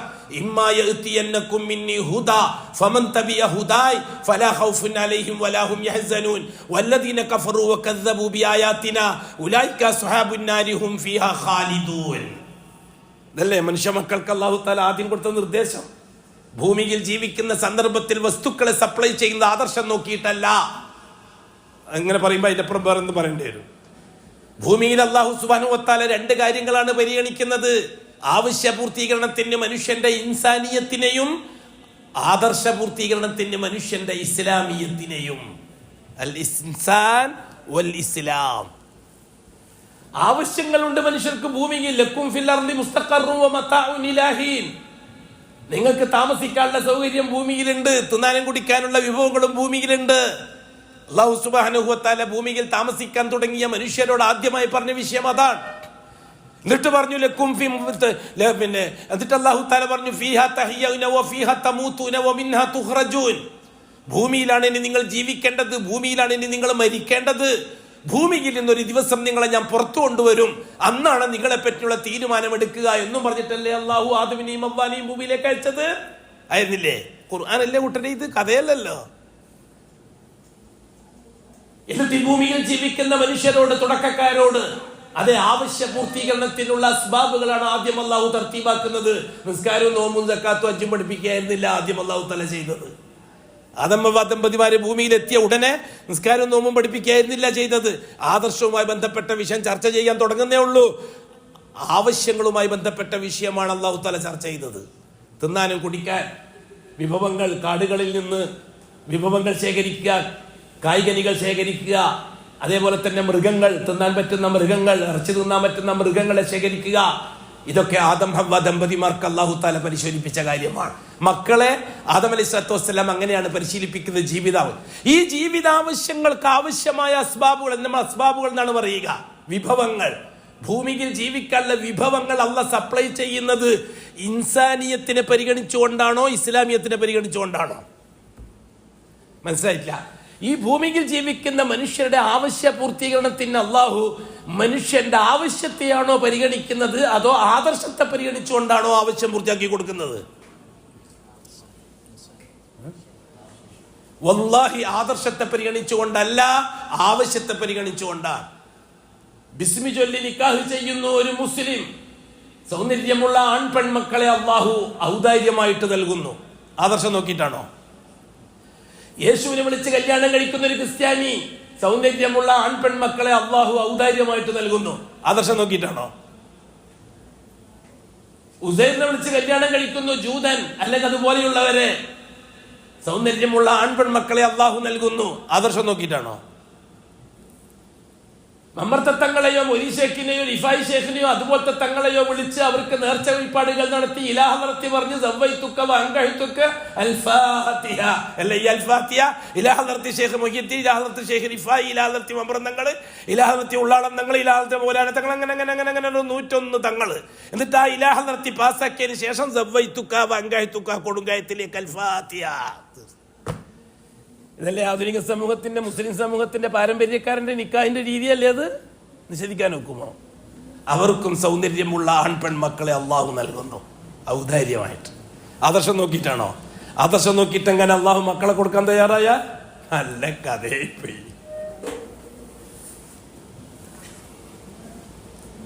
പാർട്ടി ഓഫീസിലെ മാലയിട്ട് കല്യാണം കഴിക്കുന്നു നിരീശ്വരവാദി ഇല്ലേ? പാർട്ടി ഓഫീസിലെ മാലയിട്ടിട്ടല്ലേ നിരീശ്വരവാദി കല്യാണം കഴിക്കുക, എന്നിട്ട് രജിസ്റ്റർ ഓഫീസിൽ പോയിട്ട് ഒപ്പിടല്. അവർക്കും സൗന്ദര്യമുള്ള ആൺ പെൺമക്കളെ അള്ളാഹു നൽകുന്നു. ഇവർക്കൊക്കെ മക്കളെ നൽകുന്ന മാലിക്കാരാണ്, അള്ളാഹുവാണ്. ഈ കുഞ്ഞുങ്ങളെ സൃഷ്ടിക്കുന്ന ഖാലിക്കാരാണ്, അള്ളാഹുവാണ്. ആ കുഞ്ഞുങ്ങളെ നിയന്ത്രിക്കുന്ന മുദബ്ബിർ ആരാണ്? അള്ളാഹുവാണ്. ഇവിടെ അള്ളാഹു താല ആദർശം നോക്കിയിട്ടാണോ ഈ ആവശ്യം പൂർത്തിയാക്കി കൊടുത്തത്? ഒരിക്കലും അല്ല സുഹൃത്തുക്കളെ. ആവശ്യം നോക്കിയിട്ടാണ്. മക്കളെ ആവശ്യക്കാരായ ആൾക്കാർക്ക് അള്ളാഹു താല അവന്റെ മശിയത്തനുസരിച്ച് കൊടുക്കും. അവിടെ അള്ളാഹു താല ആദർശം പരിഗണിക്കാറില്ല. അമ്പലത്തിൽ ചെന്ന് രാമനെയോ കൃഷ്ണനെയോ പൂജിച്ച് കല്യാണം കഴിക്കുന്ന ആര്യമതക്കാരനും ദ്രാവിഡ മതക്കാരനും സൗന്ദര്യമുള്ള ആൺപെൺ മക്കളെ അള്ളാഹു നൽകുന്നു. ആദർശം നോക്കിയിട്ടാണോ? ആവശ്യങ്ങൾ പൂർത്തിയാക്കാനുള്ള വസ്തുക്കളെ അള്ളാഹു താല മനുഷ്യർക്ക് സപ്ലൈ ചെയ്യുന്നത് അവന്റെ ഇൻസാനിയത്തിനെ പരിഗണിച്ചുകൊണ്ടാണ്. എന്തുകൊണ്ട്? ഇൻസാനിയത്തിന് അള്ളാഹുവിന്റെ അടുക്കൽ സ്ഥാനമുണ്ട്. അവൻ അള്ളാഹുവിന്റെ ഖിലാഫത്ത് സ്വീകരിച്ചോനാ. എന്താണ് ഈ ഖിലാഫത്ത്? ഇന്നി ജായിലും ഫിൽ അർളി ഖലീഫ. ഇഖ്വാനികൾ രാജ്യം ഭരിക്കാൻ അള്ളാഹ് കൽപ്പിച്ചിട്ടുണ്ടെന്ന് പറഞ്ഞിട്ട് ഈ ആയത്തോന്നും എന്നിട്ട് ഇസ്ലാമിനെ രാഷ്ട്രീയത്തിന് വേണ്ടി ഉപയോഗിക്കും. അങ്ങനെയാണ് ഹുക്കുമത്തെ ഇലാഹിയും ദീനിലാഹിയും ഒക്കെ വന്നത്. അതിലേക്കൊന്നും ഇവിടെ കിടക്കുന്നില്ല.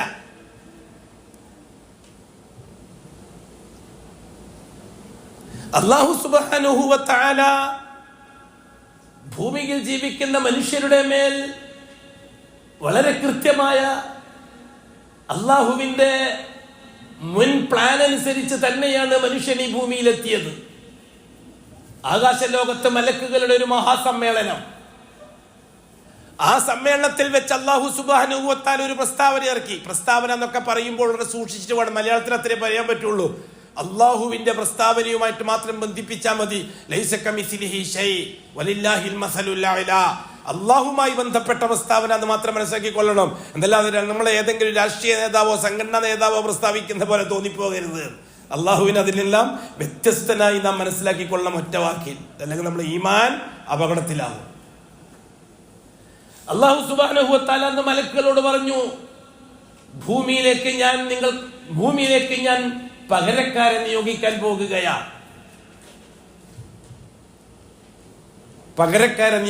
പോകുകയാണ്.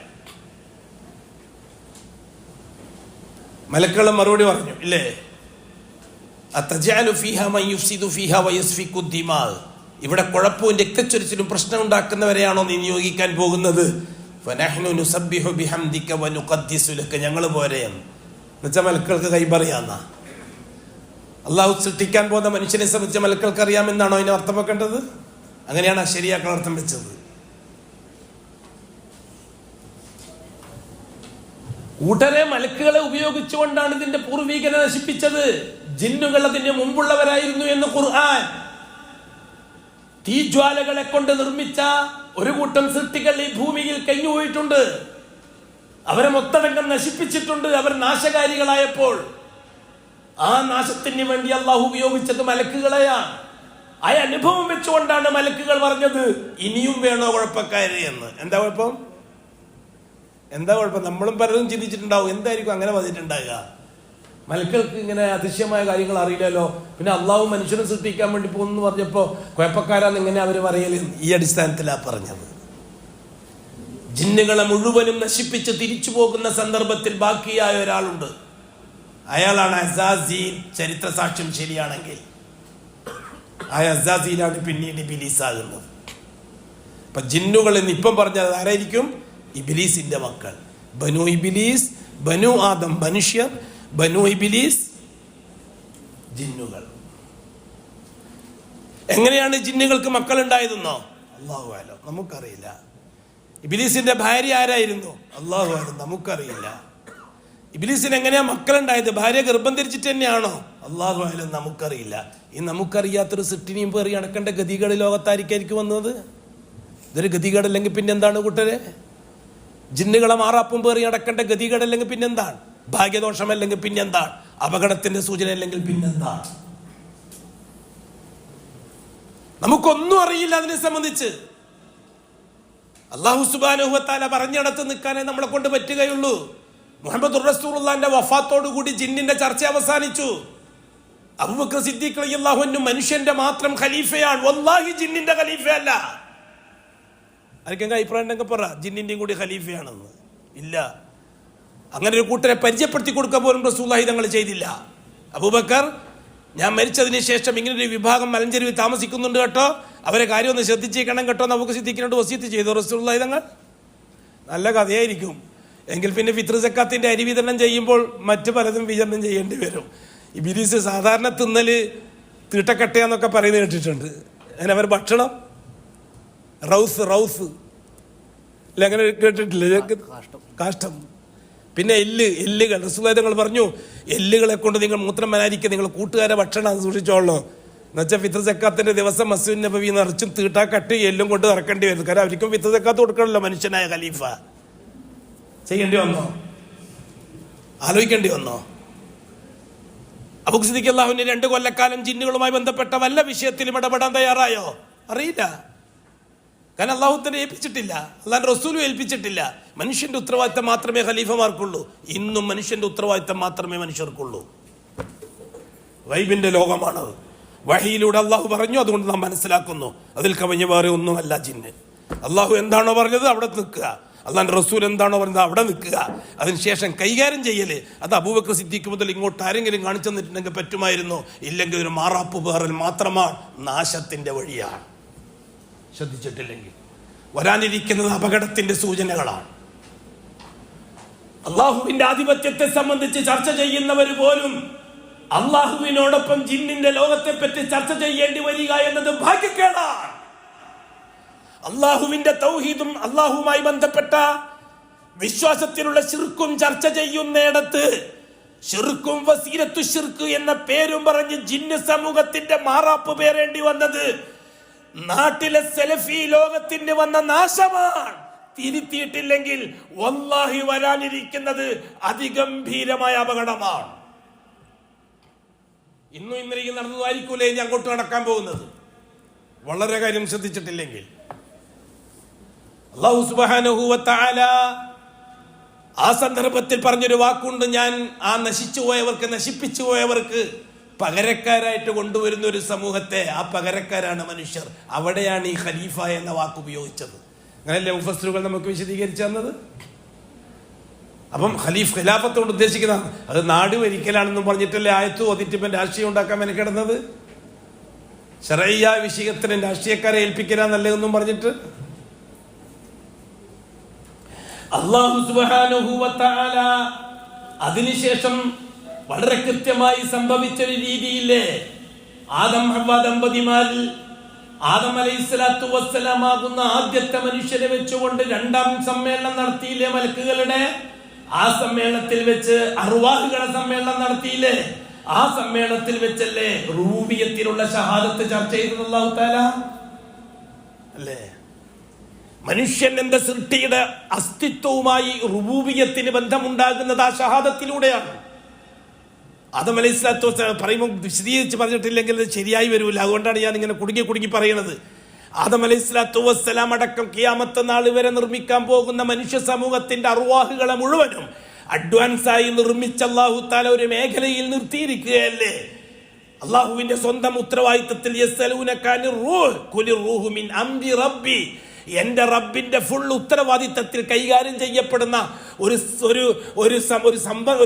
ഒരു സംവിധാനമാണ് റൂഹുകൾ എന്ന് പറഞ്ഞേക്കു നബി എന്ന് അല്ലാഹു തആല പറഞ്ഞത്. അതുകൊണ്ടാണ് ആ റൂഹുകളെ മുഴുവനും ഒരുമിച്ച് കൂട്ടിക്കൊണ്ട് ഒരു മനുഷ്യ സമ്മേളനം ആകാശ ലോകത്ത് നടന്നു. എവിടെ നടന്നു എന്ന കാര്യത്തെ പറ്റി ചില അഭിപ്രായ വ്യത്യാസങ്ങൾ ഉണ്ടെങ്കിലും ആ സമ്മേളനം നടന്ന സ്ഥലത്തെ പറ്റി, ആ സമ്മേളനത്തിൽ വെച്ചല്ലേ റുബൂബിയ്യത്തിലെ ചർച്ചയും ഷഹാദത്തും നടന്നത്. അല്ലാഹു തആല പറഞ്ഞു, വൈദ് അഖദ റബ്ബുക മിൻ ബനി ആദമ മിൻ ദുഹൂരിഹിം ദുർരിയ്യതഹും ഫഅശ്ഹദഹും അലാ അൻഫുസിഹിം അലസ്തു ബിറബ്ബികും ഖാലൂ ബലാ ഷഹിദിനാ. എന്താ അതിന്റെ അർത്ഥം? ഖുർആനാ. സലഫി മുസ്ലിയാക്കന്മാരെ വകയുള്ളതൊന്നുമല്ല, നോവലിസ്റ്റിന്റെ വകയുള്ള കഥയും അല്ല, ഏതെങ്കിലും എഴുത്തുകാരന്റെ ലേഖനവുമല്ല. അള്ളാഹ് പരിചയപ്പെടുത്തിരിക്കുകയാണ് മനുഷ്യൻ എന്ന സൃഷ്ടിയുടെ ഇന്നലകളെ. ഈ അബ്ദുള്ളാന്റെ റൂഹ്, ഈ ഇരിക്കുന്ന ഓരോരുത്തരുടെയും റൂഹ്, ഭൂലോകത്ത് ജീവിച്ച് മരിച്ചുപോയ സകല മനുഷ്യരുടെയും റൂഹ്, എല്ലാ റൂഹുകളെയും ആ സമ്മേളനത്തിൽ അള്ളാഹു പങ്കെടുപ്പിച്ചില്ലേ. ഇന്ത്യ ഭരിക്കുന്ന മോഡിയുടെ റൂഹ്, അമേരിക്ക ഭരിക്കുന്ന ബൈഡന്റെ ഭരിക്കാൻ പോകുന്ന എന്താ ചെക്കന്റെ പേര്, ട്രംപിന്റെ റൂഹ്, കേരളം ഭരിക്കുന്ന പിണറായി വിജയന്റെ റൂഹ്, കുഞ്ഞാലിക്കുട്ടിന്റെ റൂഹ്, ഈ അബ്ദുള്ളാന്റെ റൂഹ്, ഈ അദ്ദേഹത്തിന്റെ പേര് എനിക്ക് ഓർമ്മയില്ല, അബ്ദുൽ അസീസിന്റെ റൂഹ്, എല്ലാവരും റൂഹ് നമ്മുടെ ഉണ്ടായിരുന്നില്ലേ? അത് കുറച്ച് ആൾക്കാർ മാറ്റി നിർത്തിയിരുന്നോ? അന്ന് ഈജിപ്ത് ഭരിച്ച ഫിറഔന്റെ റൂഹ്, അപ്പുറത്ത് മൂസ നബിന്റെ റൂഹ്, നമ്രൂദിന്റെ റൂഹ്, ഇബ്രാഹിം നബിന്റെ റൂഹ്, അബൂജഹൽ ഉത്ബത്ത് ശൈബത്തിന്റെ റൂഹ്, മുഹമ്മദ് മുസ്തഫ തങ്ങളെ റൂഹ്, അബൂബക്കർ സിദ്ദീഖിന്റെ റൂഹ് എല്ലാം ഇല്ല ആ കൂട്ടത്തിൽ, ആ സമ്മേളനത്തിൽ. അതോ ആരെങ്കിലും മാറ്റി വെച്ചിട്ടുണ്ടെന്ന് ആരെങ്കിലും പറഞ്ഞിട്ടുണ്ടോ? കംപ്ലീറ്റ് 100% അർവാഹുകളുടെ സമ്മേളനം. അർവാഹാണല്ലോ അസില്. ഞാൻ അത് പറയുമ്പോൾ അതിനിപ്പോൾ വിശദീകരിക്കാൻ വേറെ പറയേണ്ടി വരും.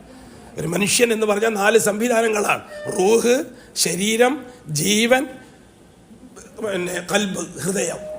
ഈ 4 സംഭവങ്ങൾ ഒരുമിച്ച് കൂടിയ ഒരു പ്രതിഭാസമാണ് മനുഷ്യൻ എന്ന സൃഷ്ടി. അതിനെപ്പറ്റിയൊക്കെ വലിയ വലിയ ചർച്ചകൾ മഹാന്മാർ ചെയ്തിട്ടുണ്ട്. ഇബ്നുൽ ഖയ്യിമിനെ പോലെയുള്ള മഹാന്മാരൊക്കെ വലിയ വലിയ ചർച്ചകൾ നടത്തിയിട്ടുണ്ട് അതിനെപ്പറ്റിയൊക്കെ. ഈ 4 മേഖലകൾ തമ്മിലുള്ള ബന്ധം എങ്ങനെയാണ് എന്ന്. റൂഹ് അടിസ്ഥാനമാണെന്നും ശരീരവും കൽബും ജീവനും അതിൻ്റെ അനുബന്ധമാണെന്നും ആ ചർച്ചകൾ വലിയ വിലപ്പെട്ട ചർച്ചകളാണ്. വിട്ടേക്ക്, അന്നിപ്പോൾ ചർച്ച ചെയ്യാൻ പറ്റിയ സമയമല്ല. അല്ലാഹു സുബ്ഹാനഹു വ തആല ആ സമ്മേളനത്തിൽ വെച്ചല്ലേ അവരുമായിട്ട് സംവദിച്ചത്, റൂഹുകളുമായിട്ട്, മനുഷ്യ റൂഹുകളുമായിട്ട് സംവദിച്ചത്. ഞാൻ നേരത്തെ പറഞ്ഞിട്ടുണ്ട്, മലയാളത്തിലെ വാക്കുപയോഗിക്കുമ്പോൾ നമ്മൾ ഏതെങ്കിലും കോട്ടപ്പുറം സംവാദം പോലത്തെ സംവാദമാണെന്ന് തോന്നിപ്പോകരുത്. ഞാൻ പറഞ്ഞിട്ടുണ്ട് നേരത്തെ. പ്രയോഗം അങ്ങനെ നടത്താൻ പറ്റും, മലയാളമല്ലേ. എന്താണ് അല്ലാഹു സുബ്ഹാനഹു വ തആല സംവദിക്കുന്ന റൂഹുകളോട്? അത് അല്ലാഹു സുബ്ഹാനഹു വ തആല പരിശുദ്ധ ഖുർആനിൽ വിശദീകരിച്ചു തന്നിട്ടുണ്ട്. അല്ലാഹു തആല ചോദിക്കുന്നു റൂഹുകളോട്, അലസ്തു ബി റബ്ബിക്കും, നിങ്ങളെ റബ്ബ് ഞാനല്ലേ? മൻ ഹുവർ റബ്ബ്? ഇവിടെയാണ് നേരത്തെ പറഞ്ഞ അർത്ഥം നാം വ്യാപകമായി പഠിക്കേണ്ടത്. നിങ്ങളെ റബ്ബ് ഞാനല്ലേ എന്ന് അല്ലാഹു തആല സംവദിക്കുന്നത് റൂഹുകളോട്, മനുഷ്യരുടെ ആദമു തൊട്ട് ലോകാവസാനം വരെയുള്ള റൂഹുകളോട്. അവിടെ ആദർശ വിഭജനമൊന്നുമില്ല, മതവിഭജനമില്ല. ആദർശ മത സംഭവങ്ങളെ പറ്റി ചർച്ച തുടങ്ങിയിട്ടില്ല, അതിനു മുമ്പേ നടക്കുന്ന കാര്യമാണ്. ഭൂമിയിലെത്തിയപ്പോഴല്ലേ സുഹൃത്തുക്കളെ ആദർശപരമായ ചർച്ചകൾ തുടങ്ങിയത്? നൂഹ് നബി അലൈഹി സ്വലാത്തു വസ്സലാമിന്റെ റിസാലത്തോടു കൂടിയല്ലേ ആദർശപരമായ മുഖാമുഖങ്ങൾ ഉണ്ടാകാൻ തുടങ്ങിയത്? നൂഹ് നബിന്റെ റിസാലത്ത് മുതൽ അഷ്റഫുൽ ഖൽഖിന്റെ റിസാലത്ത് വരെയുള്ള 313 മുസ്ലിങ്ങളുടെ കാലഘട്ടം ആദർശപരമായ മുഖാമുഖത്തിന്റെ നിർണായക ഘട്ടങ്ങളായിരുന്നില്ലേ? അതൊന്നും പറ്റൂല. നമ്മൾ അഡ്ജസ്റ്റ് ചെയ്തിട്ട് നമ്മളെ സൗഹാർദ്ദം പ്രാപിച്ച് അതും ആവാം ഇതും ആവാം എന്ന് വന്നിട്ട് ഒന്നിച്ച് തിന്നിട്ട് പിരിയാമെന്ന് പറഞ്ഞാൽ എങ്ങനെ സംഗതി നടക്കുക? എങ്ങനെ മൊലവി സാഹിബ്, നിങ്ങൾ ആധുനിക ലോകത്ത് പ്രശ്നങ്ങൾ ഉണ്ടാക്കുകയാണോ? നമ്മൾ എത്ര ഐക്യത്തിൽ ജീവിക്കല്ലേ എല്ലാ മതക്കാരും തമ്മിൽ? നമ്മൾ ആ ഐക്യം തകർന്ന രീതികൾ പറഞ്ഞാൽ മോശമല്ലേ? അങ്ങനെയാണെങ്കിൽ ഏറ്റവും വലിയ പ്രശ്നക്കാർ ബഹുമാനപ്പെട്ട നൂഹ് നബി തൊട്ട് അഷ്റഫുൽ ഖൽഖ് വരെയുള്ള 313 മുർസലീങ്ങളല്ലേ? നൂഹ് നബി അലൈഹി സ്വലാത്തു വസ്സലാം റസൂലായിട്ട് വരുമ്പോൾ ഇറാഖിലെ ജനത സുഖമായിട്ട് ജീവിക്കുകയായിരുന്നില്ലേ? 5 ജാറങ്ങൾ വെച്ചുകൊണ്ട് ഇലാഹത്തുമായിട്ട് പുരോഹിതന്മാരും അനുയായികളും തിന്ന് കുടിച്ച് പിടിച്ച് ജീവിക്കുകയായിരുന്നില്ല അന്ന് ഇറാഖിൽ? അതോടൊപ്പം നിസ്കരിക്കുകയും നോമ്പുവെക്കുകയും സക്കാത്ത് കൊടുക്കുകയും ഒക്കെ ചെയ്യായിരുന്നില്ല അന്ന്? ആദം അലൈഹി സ്വലാത്തു വസ്സലാമിന്റെ ശരീഅത്തനുസരിച്ച് അമൽ ചെയ്യുകയും അതേ അവസരത്തിൽ ജാറത്തിന്റെ പുരോഹിതന്മാരുടെ ജൽപ്പനം അനുസരിച്ച് സുഖസുഭിക്ഷമായി കുടിച്ചു പിടിച്ച് ജീവിക്കുകയും ചെയ്യായിരുന്നില്ലേ? ഒരു പ്രശ്നം ഉണ്ടായിരുന്നില്ലല്ലോ. എന്തിനാണ് നൂഹ് നബി ഇടക്ക് കയറിയിട്ട് പ്രശ്നം ഉണ്ടാക്കിയത്? ധൈര്യം ഉണ്ട് നിങ്ങൾക്ക് പറയാൻ നൂഹ് നബി പ്രശ്നക്കാരനാണെന്ന്? വളരെ ഐക്യത്തിലും സൗഹാർദ്ദത്തിലും കള്ളുടിക്കുന്നവനിക്ക് കള്ളുടിക്കാൻ, സിനാ ചെയ്യുന്നവനിക്ക് സിനാ ചെയ്യാം, പള്ളിയിൽ പോയി നിക്കരിക്കുന്നവനിക്ക് നിക്കരിക്കാൻ, നോമ്പ് വെക്കുന്നവനിക്ക് നോമ്പ് വെക്കാൻ, ദർസ് നടത്തുവാൻ ദർസ് നടത്താൻ, പൂജ നടത്തുന്നവനിക്ക് പൂജ നടത്താൻ ഒക്കെ റെഡിയായിരുന്നില്ലേ ആദമിന്റെ നൂഹ് നബിന്റെ കാലഘട്ടം?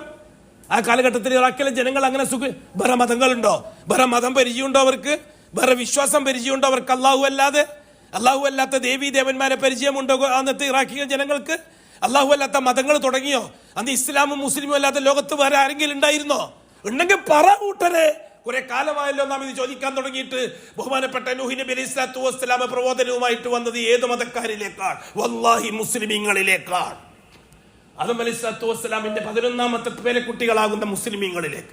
അവർ നിസ്കരിക്കുന്നവരാണ്, നോമ്പ് വെക്കുന്നവരാണ്, മുദരിസിങ്ങളാണ്, ഖാളിമാരാണ്, ഖത്തീബുമാരാണ്, ഉസ്താദുമാരാണ്, ശൈഖന്മാരാണ്, അനുയായികളുണ്ട്.